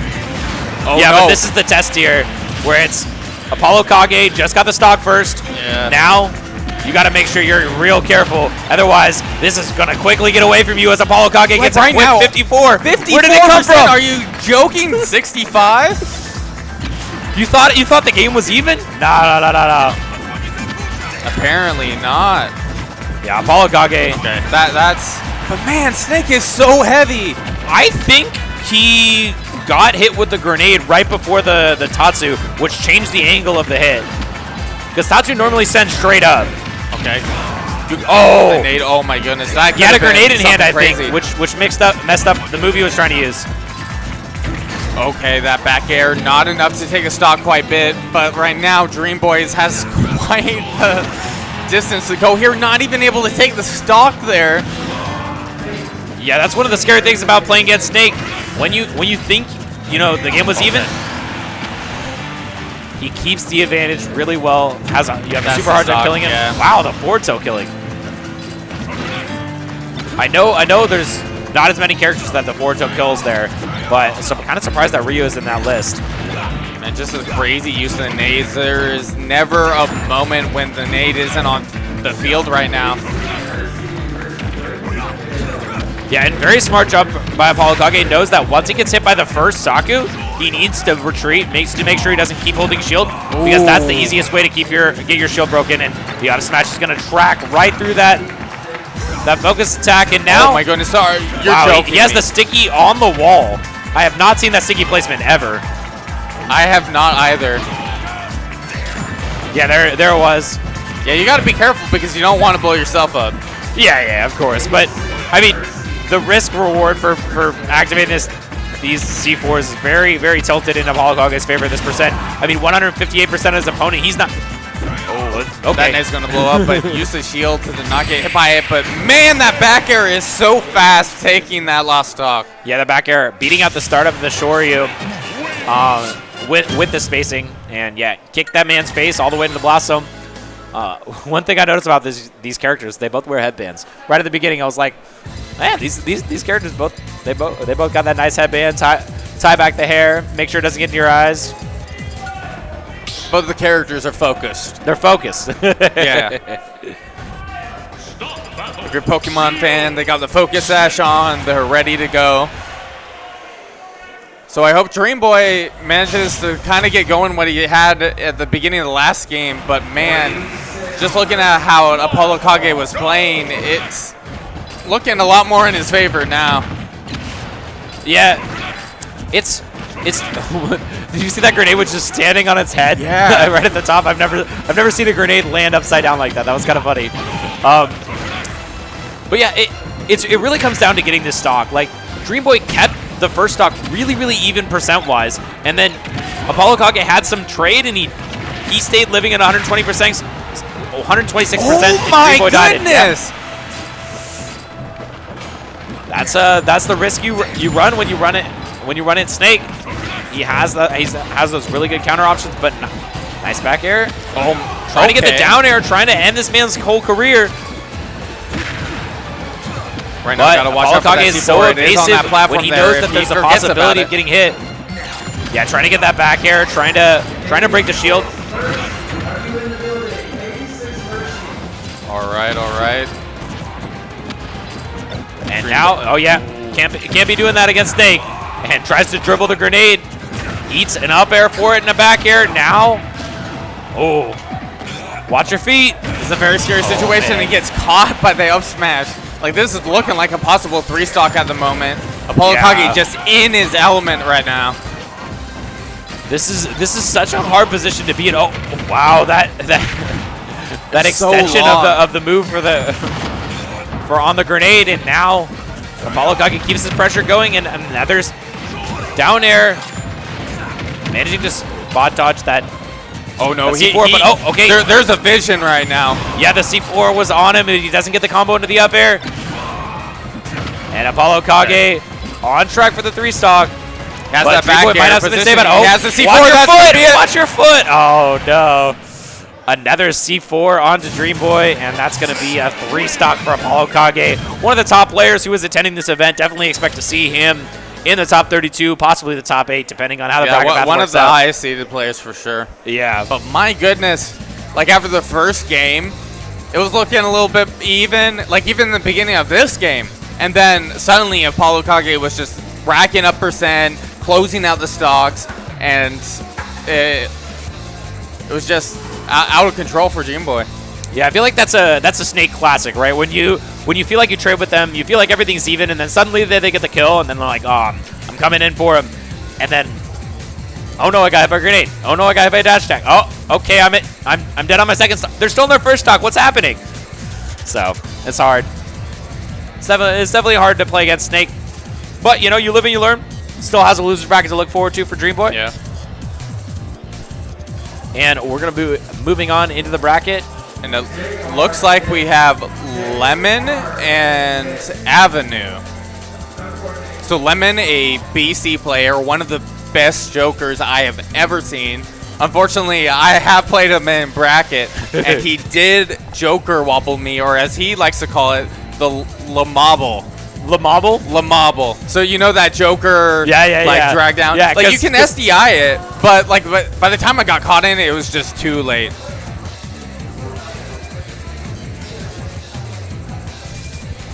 All right, just asking. Where it's streaming? Yeah, so Lamon versus Avenue. Oh, it looks like Mr. Cool was able to beat out Vermilion. So Mr.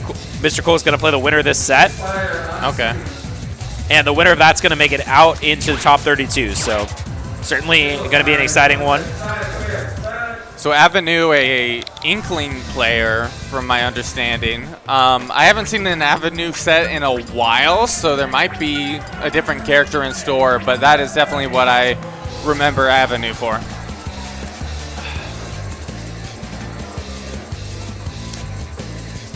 Okay, Avenue is she, they. Lemon is he, him. Okay.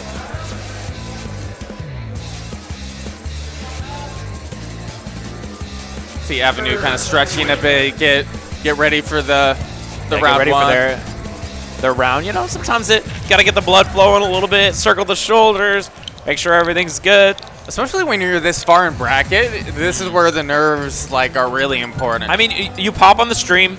Maybe she's not used to playing on stream. Maybe it's been a while since their last competition. So, you know, they're trying to make sure they're ready. and you definitely have to be ready when you're playing against Lemon. Like, I mean, wait, is it Lemon or Lemon? now I think about it, it might be. So it's two M's. Yeah. And so is it Lemon then? Have I been saying it wrong the whole time? I mean, I don't know. I've heard people say Lemon, so I'm just gonna go with that. We're just gonna go with Lemon. Yeah, it's We'll say Lemon Lemon with two M's. And if we're wrong, I don't care that much. Yeah. People know who we're talking about. There's only one. If it was somebody named Lemon versus Lemon, then it might be confusing. Yeah. But the people know. The people know. I guess it would be Lemon. Now that That's I think how I about was it. reading it when I read it earlier, because I was looking at the bracket. I was like, oh, Lemon. All right, so Avenue. Going with the Mithra Pyra. Okay. Aegis, you know, poor Inkling. Every single Inkling player I know has dropped Inkling except for like 2. Yeah. I feel like there was definitely something fundamentally difficult about the character. I definitely heard specific complaints, which is like movement and be able to keep combos going. I think a lot of it is, it's so difficult to get a kill with that character, right? Like, with Aegis, you feel like you always have the ability to kill when you switch to Pyra, or like Mithra even has some nice kill confirms that people have discovered. So, starting off now with a couple nairs, no big combos for her.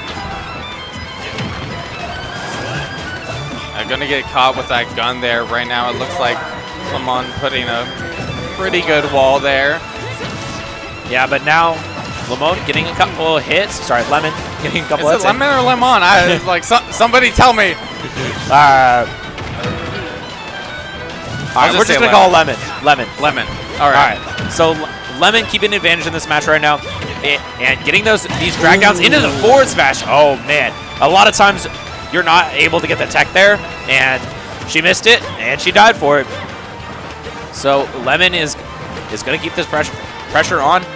Not even using Arsene for the first stock, and that's the most terrifying part about playing against Joker is if you don't get the Arsene out on the first stock, then you got to deal with it on the second one, and it's even more of a hill to climb. It's such a difficult to come back against. Oh, footstool. Footstool. Wow. Let's go for the footstool dare loops. You saw Lemon go for the second one, and yeah, that's scary. But now we have Arsene out, who's even scarier. But Foresight through. She gets a nice counter hit. But still on the corner versus Lemon's back airs. Too long getting that grab there right now. He's got Arsene, so right now that could lead to a stock at any moment. But honestly, it was stalled out fairly well. I mean, Arsene only got like 3 or 4 hits. Yeah, I would say Avenue did a really good job at just, keeping away from Lemon while Arsene was going, and also racking up hits to kind of like shorten the length of it right now. But right now, ooh, is that really a stock? It is. Yeah. Lemon seems to be very clear at how the edge guarding needs to happen against Mithra side B. A lot of times, most characters will have something that kills Mithra out of her side B. So smart by Lemon knowing that the down air was the right move in that circumstance, and nice extension with the drag down. Oh man, that's how you know they're a real Joker player, right? They don't go for the basic up throw, up air. Like they go for the real stuff. Regrabs, and now here's the down air, keeping the edge guard going, and gets the tech into the forward air. Mithra is gonna die so quickly. As I want to say that was like a voluntary SD though. Like they were dead. I knew they were dead, but like they couldn't didn't make it even back. attempt to get back to the stage. I mean, when you know. Yeah. Like they ran out the stage. Yeah, it's like in Melee a lot of times. You'll side B into the corner when you know you can't make it back because it's just like, let's just go. I don't need to like have this part of the game where I'm like trying to recover even though I know I can. Yeah, just want to get the game over, get in the next game, make the corrections. Yep, and okay, it is the Inkling that we were talking about. She decided she needed to switch something up. Goes for the Inkling. I'm not too surprised after that first game. I mean, it was a bit brutal. Yeah, I'm not sure whether this is going to be the better pick here. Like, just knowing how Lemon plays and like how Inkling kind of wants to get stuff going, I feel like it's going to be difficult. Yeah, I mean, it's one of those things when you play against a really, really highly seeded player, a player that's supposed to be, you know, supposed to be beating you and supposed to be making it many more rounds. Sometimes you have to try to make something up, try to do something differently, because, you know, there's no real harm in it, right? Like, you're not expected to take this, and she's gonna do her best, and she's gonna try to make something up. She's gonna try to play or try to improve her character, because you said, you know, this is her old main. Sorry, their old main. Yeah, right now it's a little bit of a back and forth, but definitely Lemon getting the most out of it here. Yeah, and the Arsene is online, but Avenue has yet to be hit by any Arsene moves.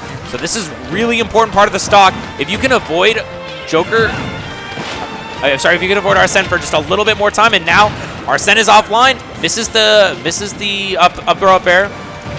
Yeah, Avenue doing a pretty good job here at just like kind of spacing Lemon out, waiting for the opportunity to kind of like take this stock. This honestly seems way better character-wise. Maybe it's just a comfort factor. Maybe Avenue is more comfortable with Inkling's moveset, movement, something like that. Just with how long I've known Avenue to play Inkling, it definitely is just like probably Avenue's most comfort pick. Yeah. Makes sense. Winning on the platform. Stall a little bit of the Joker Arsene time. Don't want to be hit with a grab or a nair at this percent. Yep. Oh, spot touches the grab. Nice awareness. Yeah, that's the thing about Joker. When you get Arsene a second time, that's extra mileage right there. Yeah, but no real mileage out of the Arsene other than that side B kill from the last stock. And now Lemon's at 178%. Could die to a faint breeze. Goes for the up B kill. That's a really cool one. Wanted that little like gimp hitbox there. Wasn't able to get it though. But at 196%, this has got to kill, right? Okay, yeah. Down throw will kill. Wow, that was kind of surprising, but it gets the kill. And now we're on a fresh stock.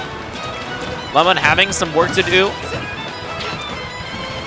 to get to the Arsene, but Avenue's gonna try to keep them away.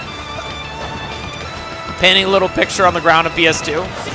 Man, it's a nice I can picture. just feel the back and forth right now. There you go. Being really good about their movement, not trying to give the other too much of an opportunity here.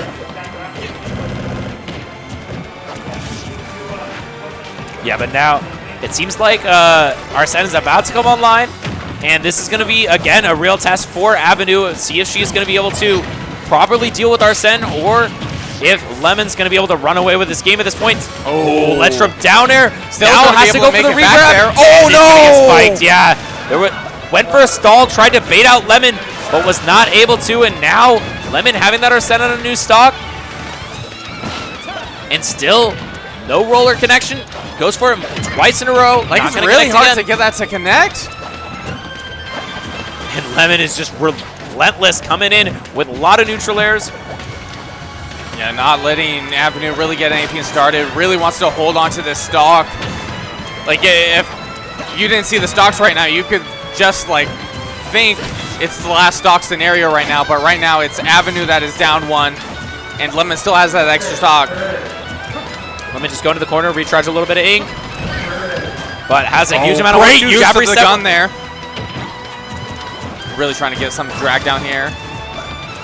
Yeah, and this lead is just slowly elongating for Lemon. Avenue has to do a lot to be able to come back in this scenario. Like, this is make it or break it right now for Avenue. Cannot afford to lose this stock right now. And that is going to be it. The forward smash catches Avenue as she came down. She definitely gave a valiant effort, though. Yeah, I mean, the Inkling looked really strong. It seemed like there was certainly options to be able to come back, to be able to get it. If any of those rollers had hit, I feel like we would have had it a last stock, last hit game on our hands. But that's just a really difficult move. Like, they have to be grounded. They have to be not shielding. Yeah. And it's just like such a long move. You have to be really caught off guard to get hit by that roller. Yeah. And it didn't quite work out. But next on stream, Is we're going to have Fatality. Fatality. This is exciting. I love casting Fatalities matches. Fatality participated in Genesis, one of the events I ran right before Genesis. Had an insane set versus Base Mage there. I feel like it's just one of the most creative Falcons in terms of recoveries, in terms of punish options, just has a love for discovering new things about the game, has absolutely been implementing these slingshots, so I would be very, very unsurprised if we saw a couple new combo extension routes that we haven't seen before out of Falcon at a major. So I wouldn't count for it out, though, because like Palu against Falcon. Oh yeah. I mean, I'm not saying Furret's out. I'm just saying I'm excited to see Fatality. Yeah. I didn't even know who they were against yet.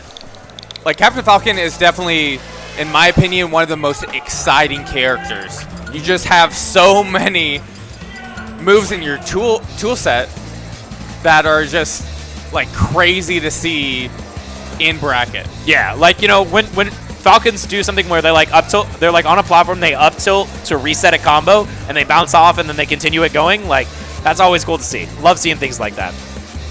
Yeah, and Fatality be one of these better Falcons, especially when it comes to like IDJ placement and really being able to get a lot more knees in your game, which as Captain Falcon is essential in really closing out those stocks. Yeah, knees, up Bs, up smashes. I feel like a lot of the great ways to get kills, or just, you know, a simple back air. Oh wait, is it not Ferd? Is it Psionic? Yeah, I think it's Psionic. Oh, I just saw him there for a second, and I was like, wait a minute. Okay, my bad. That makes sense, because I was pretty sure, like, when I looked at the bracket, it was supposed to be Psionic versus Fatality, but I wasn't 100% positive, so I just, you know, what was going on? But yeah, Psionic. Okay, all right. So who do you think Psionic is gonna play? I want to say it's going to be Sheik. Okay. If there is any doubt, it might turn into Lucina. Right. But both of Psionic's characters are extremely solid. Oh, starting with the Lucina. Okay. So trying to get something with maybe a little bit simpler of a way to get kills. Sometimes, as in Sheik versus Falcon, it feels like Falcon has the ability to get the kills, and Sheik has a harder time. So I'm not too surprised. And I think definitely in neutral, it's the safer option, right? You can kind of like do retreating aerials where with Sheik you have to go for a little bit more higher commitments. There's a risk of trades not necessarily going in your favor. And with Lucina, you might have a little bit of upper hand there. Got a couple big cheers in chat. Marcos and Lethal. Willie OJLO for Furia and for Fatality. And right now, just off to a pretty good start here. Right now, Fatality able to get 2 grabs. And has the chase on his name. Oh, that's going to be out loud. The reverse Like, you have to be careful. Really surprising for Fatality that they were caught off guard by that. I feel like Fatality usually so good at knowing exactly how far they can go out, but has an option to quickly clean up the stop here. Already used the air dodge, goes for the weak hit of the forward air. And yeah, Fatality having this chase tag on for Furious Chase. Oh man. And right now, Shout out it's to Chase up if you're out there. They're probably out there. They're probably out there. Okay, good use of the forward air going into the side B. Trying to get a little gimp there, but good tech there from Fatality into the up B. Yeah, Fatality, always ready for that. Always ready to counter hit off it too. I mean, I feel like as Falcon catches you slipping above the edge. Okay, trying to get the jab into the grab. Psionic's not going to let that happen. Spacing away from shield, going with the up B to just rack up a little damage. And I'm talking about those grabs. That's just something that Psionic is crazy about. Going to go for the down air. He wanted to take that stock early. Yeah, but Fatality was ready with a nice drift back. And now, Okay. the Nair that's not one gonna be enough, into still the, able to make into it the back. up tilt, but he's back. But there's the knee. Not enough to take a stock quite yet. Psionic going preemptively with that upbeat. This is going to be really hard to make it back. That's a gimp. Yeah. Nice late forward air. We've seen Fatality implement that a lot in his game plan, especially against characters like Luigi. But now, Fatality's the one on stage, going and with the the dunk! spike! Psionic Taking takes game game one over one. Fatality. Wow. Well, I'm curious what next stage they're going to go to, right? Because that was an FD. It was, like, is it really more in Luciana's favor for that starting stage? Because they had to have been banning stages, right? Or they gentlemen's to FD. Yeah, I'm not sure. I mean, sometimes, you know, you ban and you think you were right, you think you knew exactly what you wanted, but maybe the player themselves is more comfortable in that. I think it really traces down to that early stock that Fatality lost to the reverse up B hit from the first thing. But you know, it was it a JV2? Say that again? Was it a JV2 stock? I was so invested what was going on screen, I did not pay attention to the stocks at that point. All right. Regardless, Fatality starting off hot. By the way, I did see Chase in the chat. What's up, Chase? Hope you're having a good time. Okay, going for the grab, going for those up airs, but luckily Psionic was able to get the shield going there. Really wanted the knee there. Scary position here. Yeah, and Fatality, oh wow, catches that roll in. Fatality loves the stage for a lot of reasons, but one of the main ones is the movement options you get with the wall jumps, as well as the ability to tech down airs on that wall. So Fatality gonna have a lot more ability to live long on this stage, and that's all he needs as he is so good at keeping these edge guards going and keeping these ledge traps going. But Psionic starting it up here with the forward air. Did he catch the jump out? Not quite, but the reverse neutral air. Now almost no option for Fatality, but he uses an early up B, and Psionic was just a little bit too aggressive and dies to the dash attack. Okay, but Fatality really needs to hold this lead, especially if the first game says anything, that these players have a pretty nasty back and forth here. Okay, and now trying to catch the mistech, but not quite. Fatality able to be in the right spot at the right time. Going with the forward tilt. Okay, a little risky move there from Psionic. Going for the low recovery.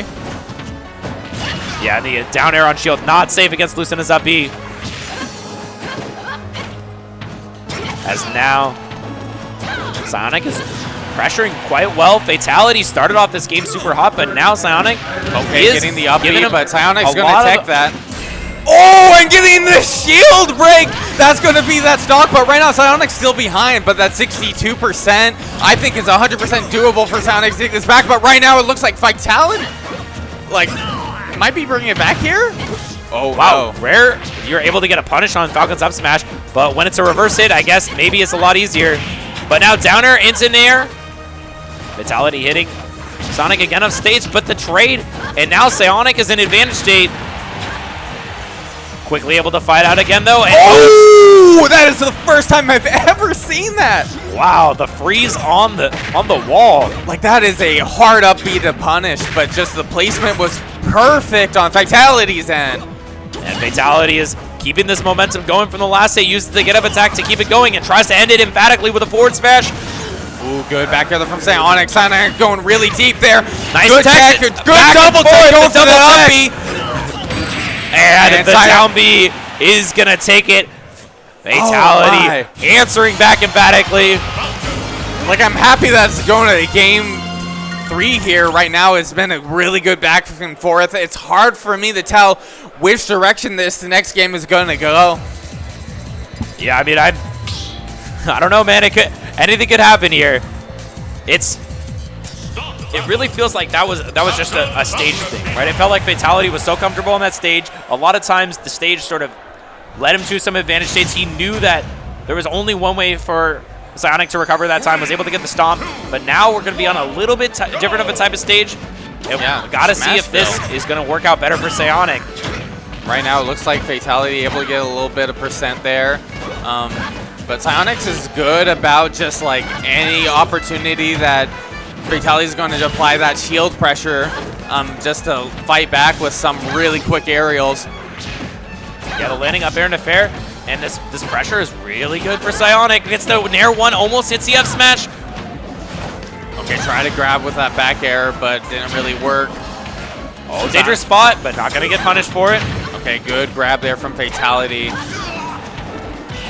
Now Okay, neutral air not off quite stage, enough to Fatality, kill, but forced Psionic air dodge. goes deep. Psionic is not going to be too aggressive, does not want to get counter hit again. Like, you have to be careful. Like, this is the make it or break it moment, as I was saying. This is a game, and right now, Psionic having a good lead here. Yeah, this was absolutely clean lead, only 40%. Fatality, though, has yet to be touched on this new stock. The extra credit has to come out, or that lead means nothing. Okay, Oh, and almost timing the down air correctly. Finally getting one hit. going for the nair there, but this is something that's just so hard to punish. I was so surprised to see it, that previous stock. And Fatality finally gets... Oh, good tech there from Fatality. Will Fatality be able to catch this? Good use of that down tilt. Puts in a really Knee? nasty Yep. go for the knee gimp. That's going to be enough to take the stock back. 51%. This is looking very possible here for Fatality. But Psionic is also a really patient player here. He's not going to be too shooken up by that stock earlier. Yeah, I mean, that was just a Oh, good start, but that was a my! cleaner stock as Fatality absolutely evaporates that second stock from Psionic, and now starting up another combo, almost gets the read with the up tilt. Okay, getting that grab, that could be huge, especially if he gets the read. Try to get the jab, but Psionic really good about holding shield, but oh no, the SD! Wow, Psionic was playing so well, and suddenly fast fall a little bit too far. And that's gonna be it. my. Fatality moves on in bracket, but all of But it the was such a PNW close set. was ready to pop the fuck off for That Psionic if he was had taken such that. an unfortunate SD, but Fatality was playing so well that second game. I hope to see more of Psionic. Chase in chat said we take those. Yep.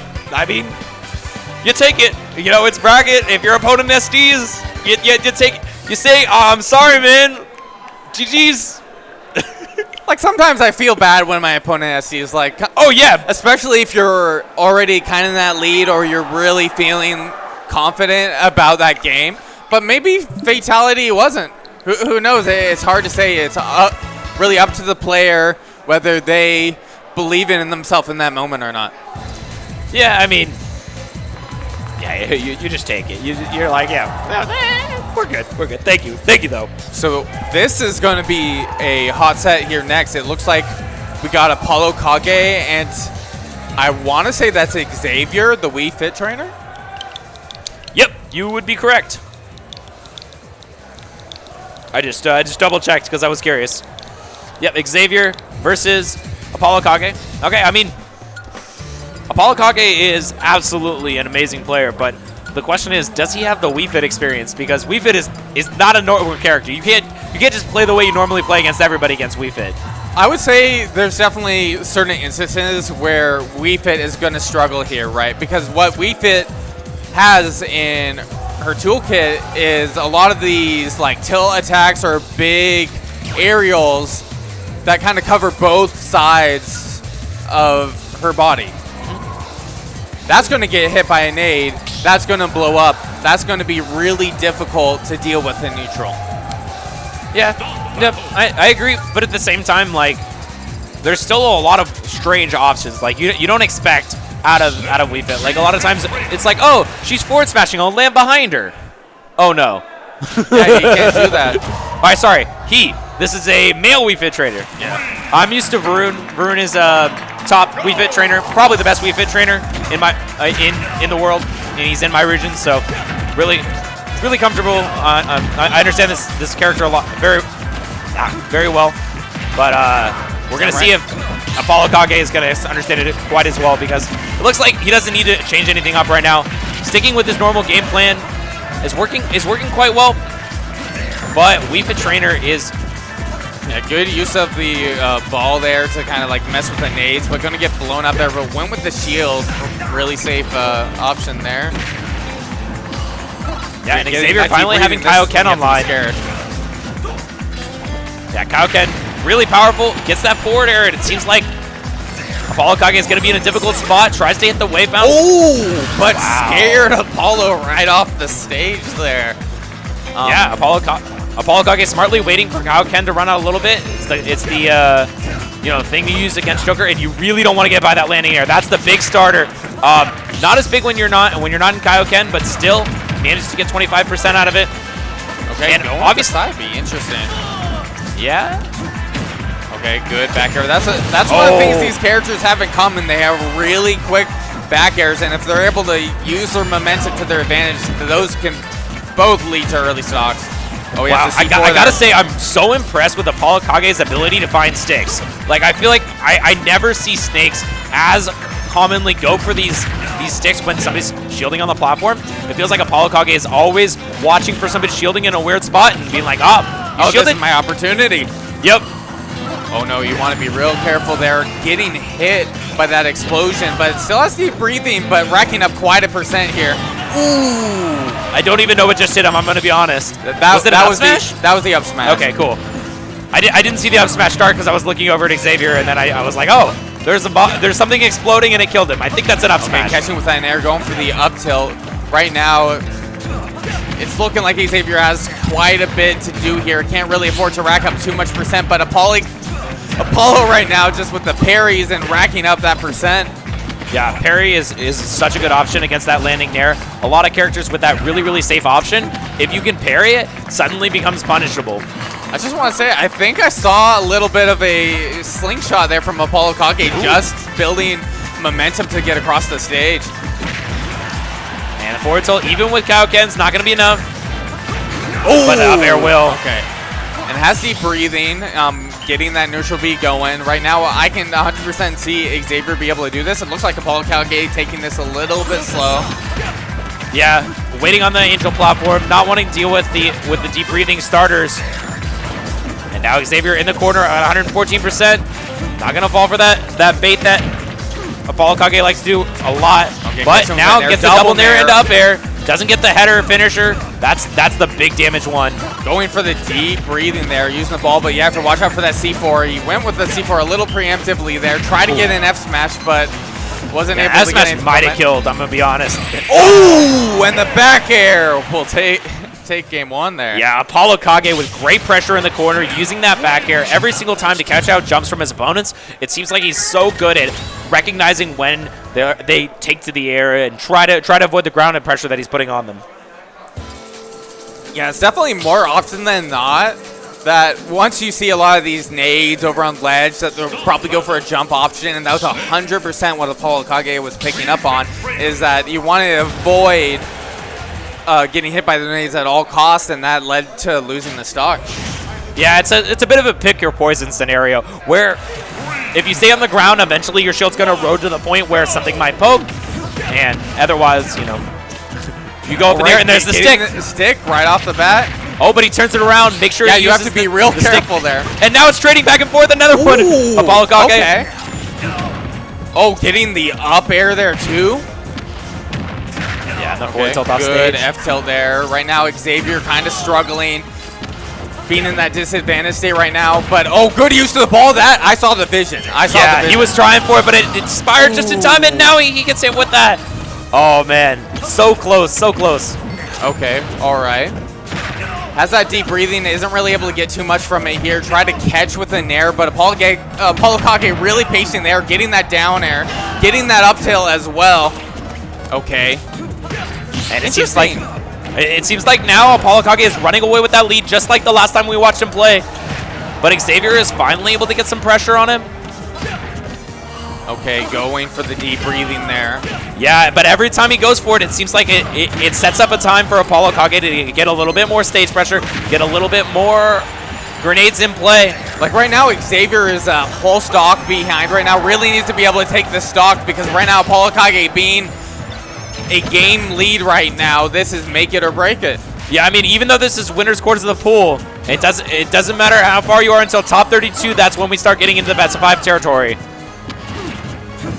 And okay, air dodge. But what? Man, getting caught with the down air.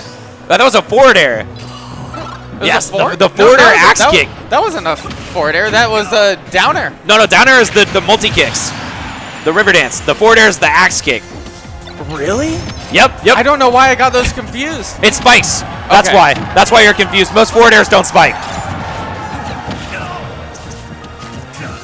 And now Xavier seems to be in a whole lot of trouble, but is getting that started. But again, that grenade was there just in time to interrupt the combo. Every time it feels like Xavier has something going. Apollo Kage has a plan for it already. All right, going with the nair there. Okay, good back air. And oh, the dash attack. Not gonna quite be able to beat that out. And getting grabbed there, and with the C4 finisher. Click, click, boom. Apollo Kage takes the nether set, moves on further into the bracket. And that's gonna be in the top 32 winner's side for Apollo Kage. Not really too unexpected, you know. Gonna be have to be playing a little bit tougher of a match next round. Apollo Kage is someone to be scared about in your bracket path. Oh yeah, for real.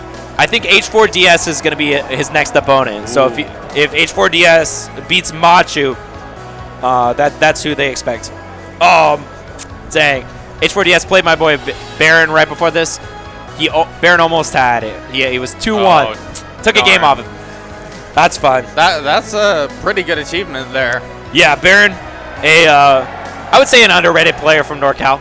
Has the potential for a lot. Oh, and it looks like we're seeing H4. Is that Machu? Yeah. Or who are we seeing here next? I think this is H4DS and Machu. All right. Yeah, I mean if that's H4, if one of them's H4DS, the other one's Machu. So yeah, I know again, that's H4, so that must be Machu. There you go. Yep, H4 Machu. So you say H4? That's what you call him? Yeah, it's just quicker to say H4DS. That's a lot. You start to have a little bit more syllables there. Yeah, I was wondering if it was like sometimes people use numbers instead of letters, so it was like a HADS or something. I don't know. Yeah. Okay. By the way, Trident was just here taking photos of us. Great photographer. Hopefully those are going to come out well. Very excited to check those out. Yeah. Again, we have Digital Frontiers 5 coming up May 21st. Make sure to sign up for that if you're in the area, or even if you're not in the area. Come check it out. And yeah, so talk to me about H4 and Machu. Okay, so I'm more familiar with H4 than I am Machu. H4 being one of the best Pikachus, especially for the region. Machu from BC, I do know that. I guess playing Steve. Ooh, Steve Steverson. Oh, this is a button check.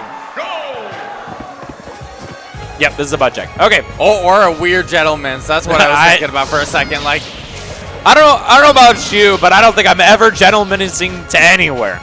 Like, if somebody's like, "Can we gentlemen's?" Let me stop you right there. No. Especially this far in bracket. Yeah. Yeah, I think Machu is generally a raw player from what I understand. I know they're from like I said, I think they're from BC. So they have a lot of really good results in that area. I know they beat Jake at Genesis. So Machu beat Jake at Genesis, and then they're like, this character's pretty good. I think I'm gonna play it. And I know a lot of people were definitely rooting for Machu for Summit when that came around. Unfortunately, the campaign kind of fell a little short, a little early. But yeah, that's just Summit for you. Summit's so crazy, man. It's really wild how much goes into all of that. Shout out to BTS for having us on, BTS too. Yes. Yeah. BTS so too. definitely nice of them to help out with a little bit of the production value there. But right now we're on Satellite Smash, and we've got H4 versus Machu. Yeah, so this Pikachu player, really strong. I would say is the favorite in this matchup, right? I want to say so, but I don't want to count Machu out. Oh no, I'm not gonna say like they're guaranteed to win. I'm not saying that you are, but for any viewers there. Yeah. By no means do we count anybody out by saying they're the favorite. It's just always interesting to talk about. And now, let's see how Steve gets this starter going. I know Pikachu a bit of a harder character to catch with up tilts. So right now, nice. Machu doing a good job at just racking up that percent. Yeah, and these T-Jolts, it looks like Machu is prepared for the T-Jolts. A lot of times, if Steve's place blocks incorrectly, T-Jolts are super hard for them to deal with, but it seems like Machu knows the exact spot to put the block with the platform so that it bounces over, and he just parries every T-Jolt that gets next to him anyways, so why not? Yeah, kind of delaying the T-Jolt a little bit longer to be able to maybe get a 2 mines in here and there. But right now, it looks like H4 kind of a little bit more in control here, trying to like apply a bit more pressure. Machu doing a lot more running away, but I don't want to speak too soon here. I feel like Machu has the potential to really just have that touch of death at any moment. Yeah, I think the scary part about this for Pikachu is even if you rack up percents, Steve is definitely higher kill power. So you have to be really careful of the back air. You have to be really careful of minecart as well. Wow, Pikachu. Oh, okay. Nice job there. Yeah, nice save. Being able to get out of the corner well for Machu. But up smash. Oh no, goes for the up air. Oh! The gold minecart. And wow, very nice job getting through that quick attack. And Machu is just super happy to take that stock first. Has the diamond unlocked for the next stock, but it's just trying to play super safe, not wanting to mine too much, and tries to go for the footstool out of shield. Doesn't quite connect. Yeah, Machu's trying to go for something crazy, I think, there, but will definitely use this diamond here. Didn't want to use it too preemptively, was pretty sure not going to get too much value from it on the stock. Yeah, so you definitely want to save it for the next one. Notably, footstool out of shield is Steve's best option out of shields because footstool amble is super, super powerful. So now we're in the position where he has the stronger blocks. So he's used up all of his dirt, used up all of his wood, and now we're only on stone and iron. And yeah, the footstool, it doesn't get the footstool out of school, it just goes for the down air. But it was in time to get the punish. And now it's just super scary for Steve, for Pikachu, because there's diamond online, and honestly, at any point, you could die to a bunch of different moves. Like in the corner, a back air definitely killing it, even at 80%. Ooh, that jab almost could have connected into a back air. That back air is hitting though, but man, did you see that use of the block there? Kind of interrupted the dash attack, made him in kind of a scary position. Yeah, and he was able to get that kill with a back air, but nice H4 does have the tendency to go off stage and really finish out these stocks. One of these more confident Pikachus in terms of off-stage play. Oh, the jabs, but doesn't get the finisher. A lot of times you want to go for jab forward air, but maybe a smash DI down there. I'm not sure exactly what Pikachu was going for there. Not enough to take the stock just yet for H4, but man, that cart was looking quite scary there. It was just a basic cart, no rails, so it didn't have the pure strength that would have gotten anything different, but still gets the reset. This is what you were talking about, and already at 79%. Off of just a jab, man.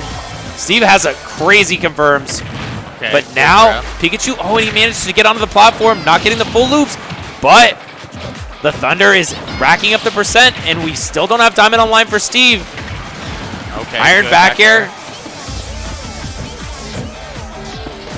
Yeah, and it doesn't seem like he's quite 100% comfortable with the block placement. That completely avoids the T-Jolts. If you go block, space, block, good catch. That's one of the best ways to stop the T-Jolts from hitting you.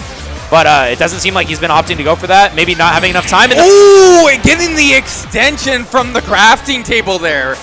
Yeah, super nice job from Machu, but that might have killed him if it was in the wrong spot. Really scary percent and right now. Smash out of shield is going to get the job done. Taking game one. We're very close. Wow, H4 almost had that, but the Steve up smash on the a little bit over aggressive on the dash attack. And it seems like H4 is on his back foot now. So I was looking even more at whatchamacallit, the bracket for Machu at Genesis, and it seems like he beat Jake and then lost to Rockman. So he had a double Steve bracket at at Genesis. And now maybe Machu's turn to the Steve side. Like, to be honest, it might be the time, because people are talking about how, people are going to learn the Steve matchup. This character is not going to be used anymore. No, I 100% think Steve is going to be a problem for a while. Yeah, I mean, I think Steve is just a good character. I don't think there's any denying that Steve is a very powerful character. And Pikachu's even considered one of his worst matchups. Like, this is a very good character versus Steve. He has a lot of options that sort of invalidate the block placement with the T-Jolt. You have to be very specific about your block placements, or it's very difficult for you to mine properly.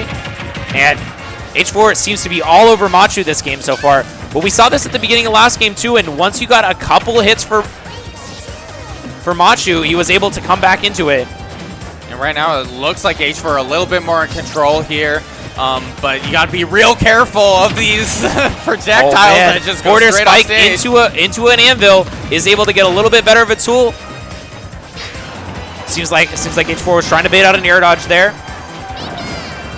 Okay, good use of that down B there. Oh, will he be able to catch it? Yes, Oh, he will.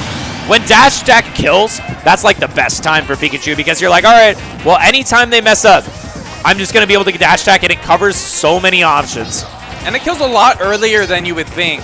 Like, it hits really hard for just like how it sounds. Right. It's definitely a little bit deceptive on how it sounds.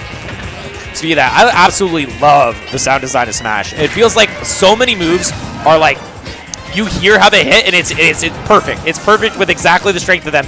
But now, goes deep for a back air, but the Electra. Really?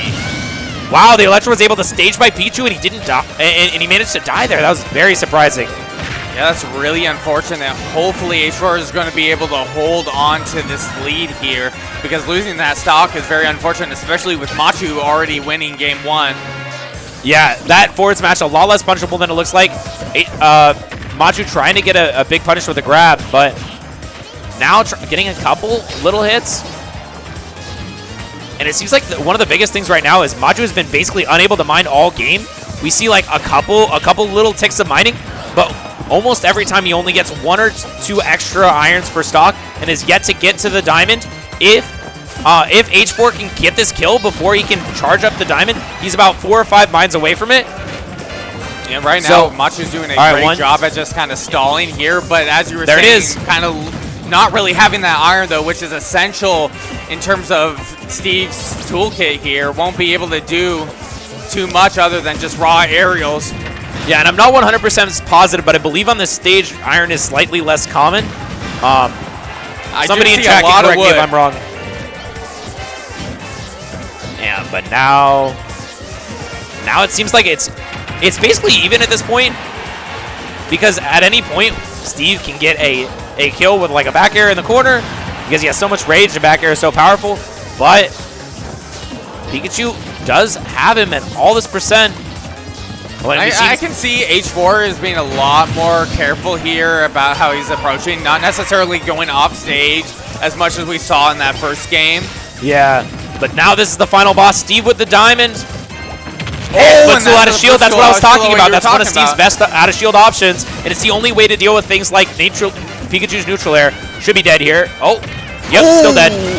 Yep, misses the first move and still gets the second one. Okay, getting that drag down for the loop, but didn't quite get an extension going there. But man, that shield pressure is real scary. Yeah, down tilt on shield is basically is completely safe. You can't do anything about it. Okay, catching with that up tilt, going into the up air to the forward air, but getting hit by that minecart there. Yeah, and this is such a scary spot for Pikachu, because even though you're in the lead, like with Diamond Online, forward smash is still a threat. And 69% though, Super Saiyan percent for H4. My favorite percent. Is it going to be enough for him to take this? Oh, he's going back and forth. Oh my gosh! He just forward smashed 4 times. He got the kill. Wow. And that's exactly what I was talking about. You know, you're against Steve. You're up the whole game. They get diamond, and then they forward smash 4 times in a row, and you dodge 3 of them, but you don't dodge the 4th, and you're at 60% and you die. Wasn't that like 100% or something? 101 or something? He was at like 70%.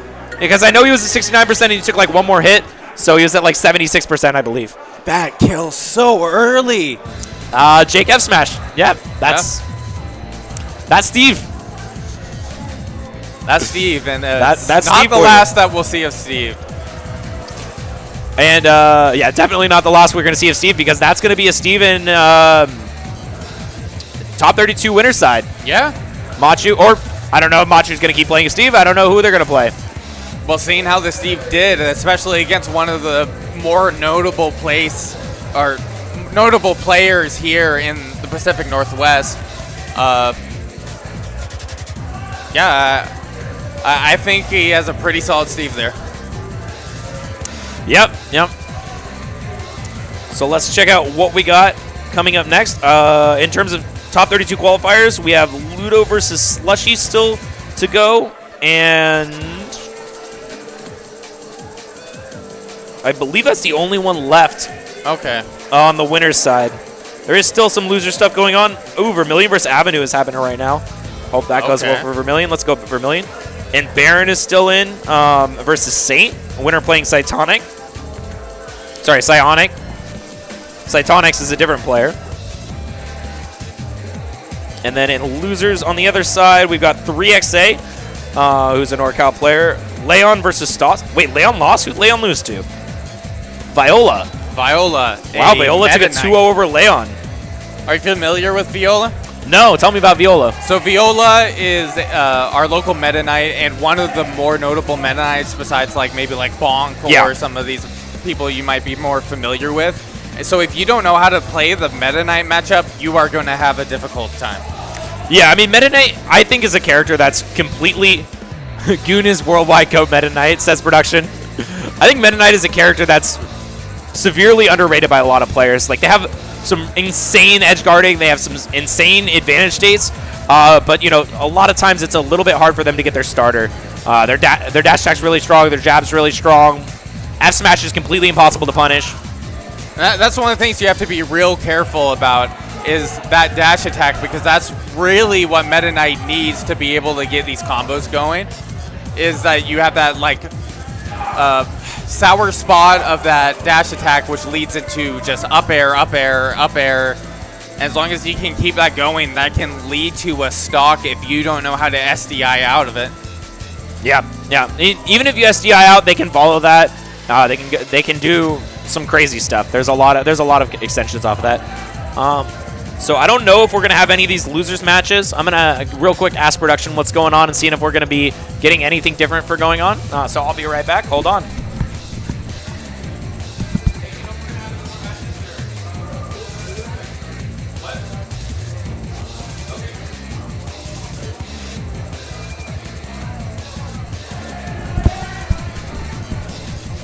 No answer yet if there's going to be any more of this pool, but I know there's a few matches still to come, so I wouldn't be surprised if we have a couple more. And I'll pull up the chat, see what's going on with y'all. How's it going, chat? How's everybody today? You having a good Saturday? You enjoying yourself watching this amazing event? And there's much more to come with like top 32. We're gonna see who made it and who didn't. Like, because I feel like there's been quite a few upsets here. Like, even if it's like a slight upset, there's definitely been some. This is the end? All right. Okay. Well. All right. It appears that this is going to be the end for us. Our new casters are coming in to replace us, but thank you so much. Yeah, it was everybody a pleasure who watched commentating with you, Jed. Yeah. Thank you for coming up here. I hope I see you again. Yeah, I'd love to be back. For those of you who don't know, you can follow us at that. There's at Nosta Official right there. At JetSSB. Yeah, follow my my boy Jet here. It looks like who is going to be replacing us here for Pool B is Urf and Avenue. Both fantastic commentators. You'll see more of Urf in top 8 commentary, and then Avenue, also just a great commentator. We saw Avenue play earlier. Yeah, a great player as well. All right, well, I guess we'll be signing out here. Yep, thank you so much. Yeah, it was amazing. It was amazing to be here. It was amazing commentating. Have a great day, chat. I hope you see the rest of the tournament. I hope you enjoy it. And yeah.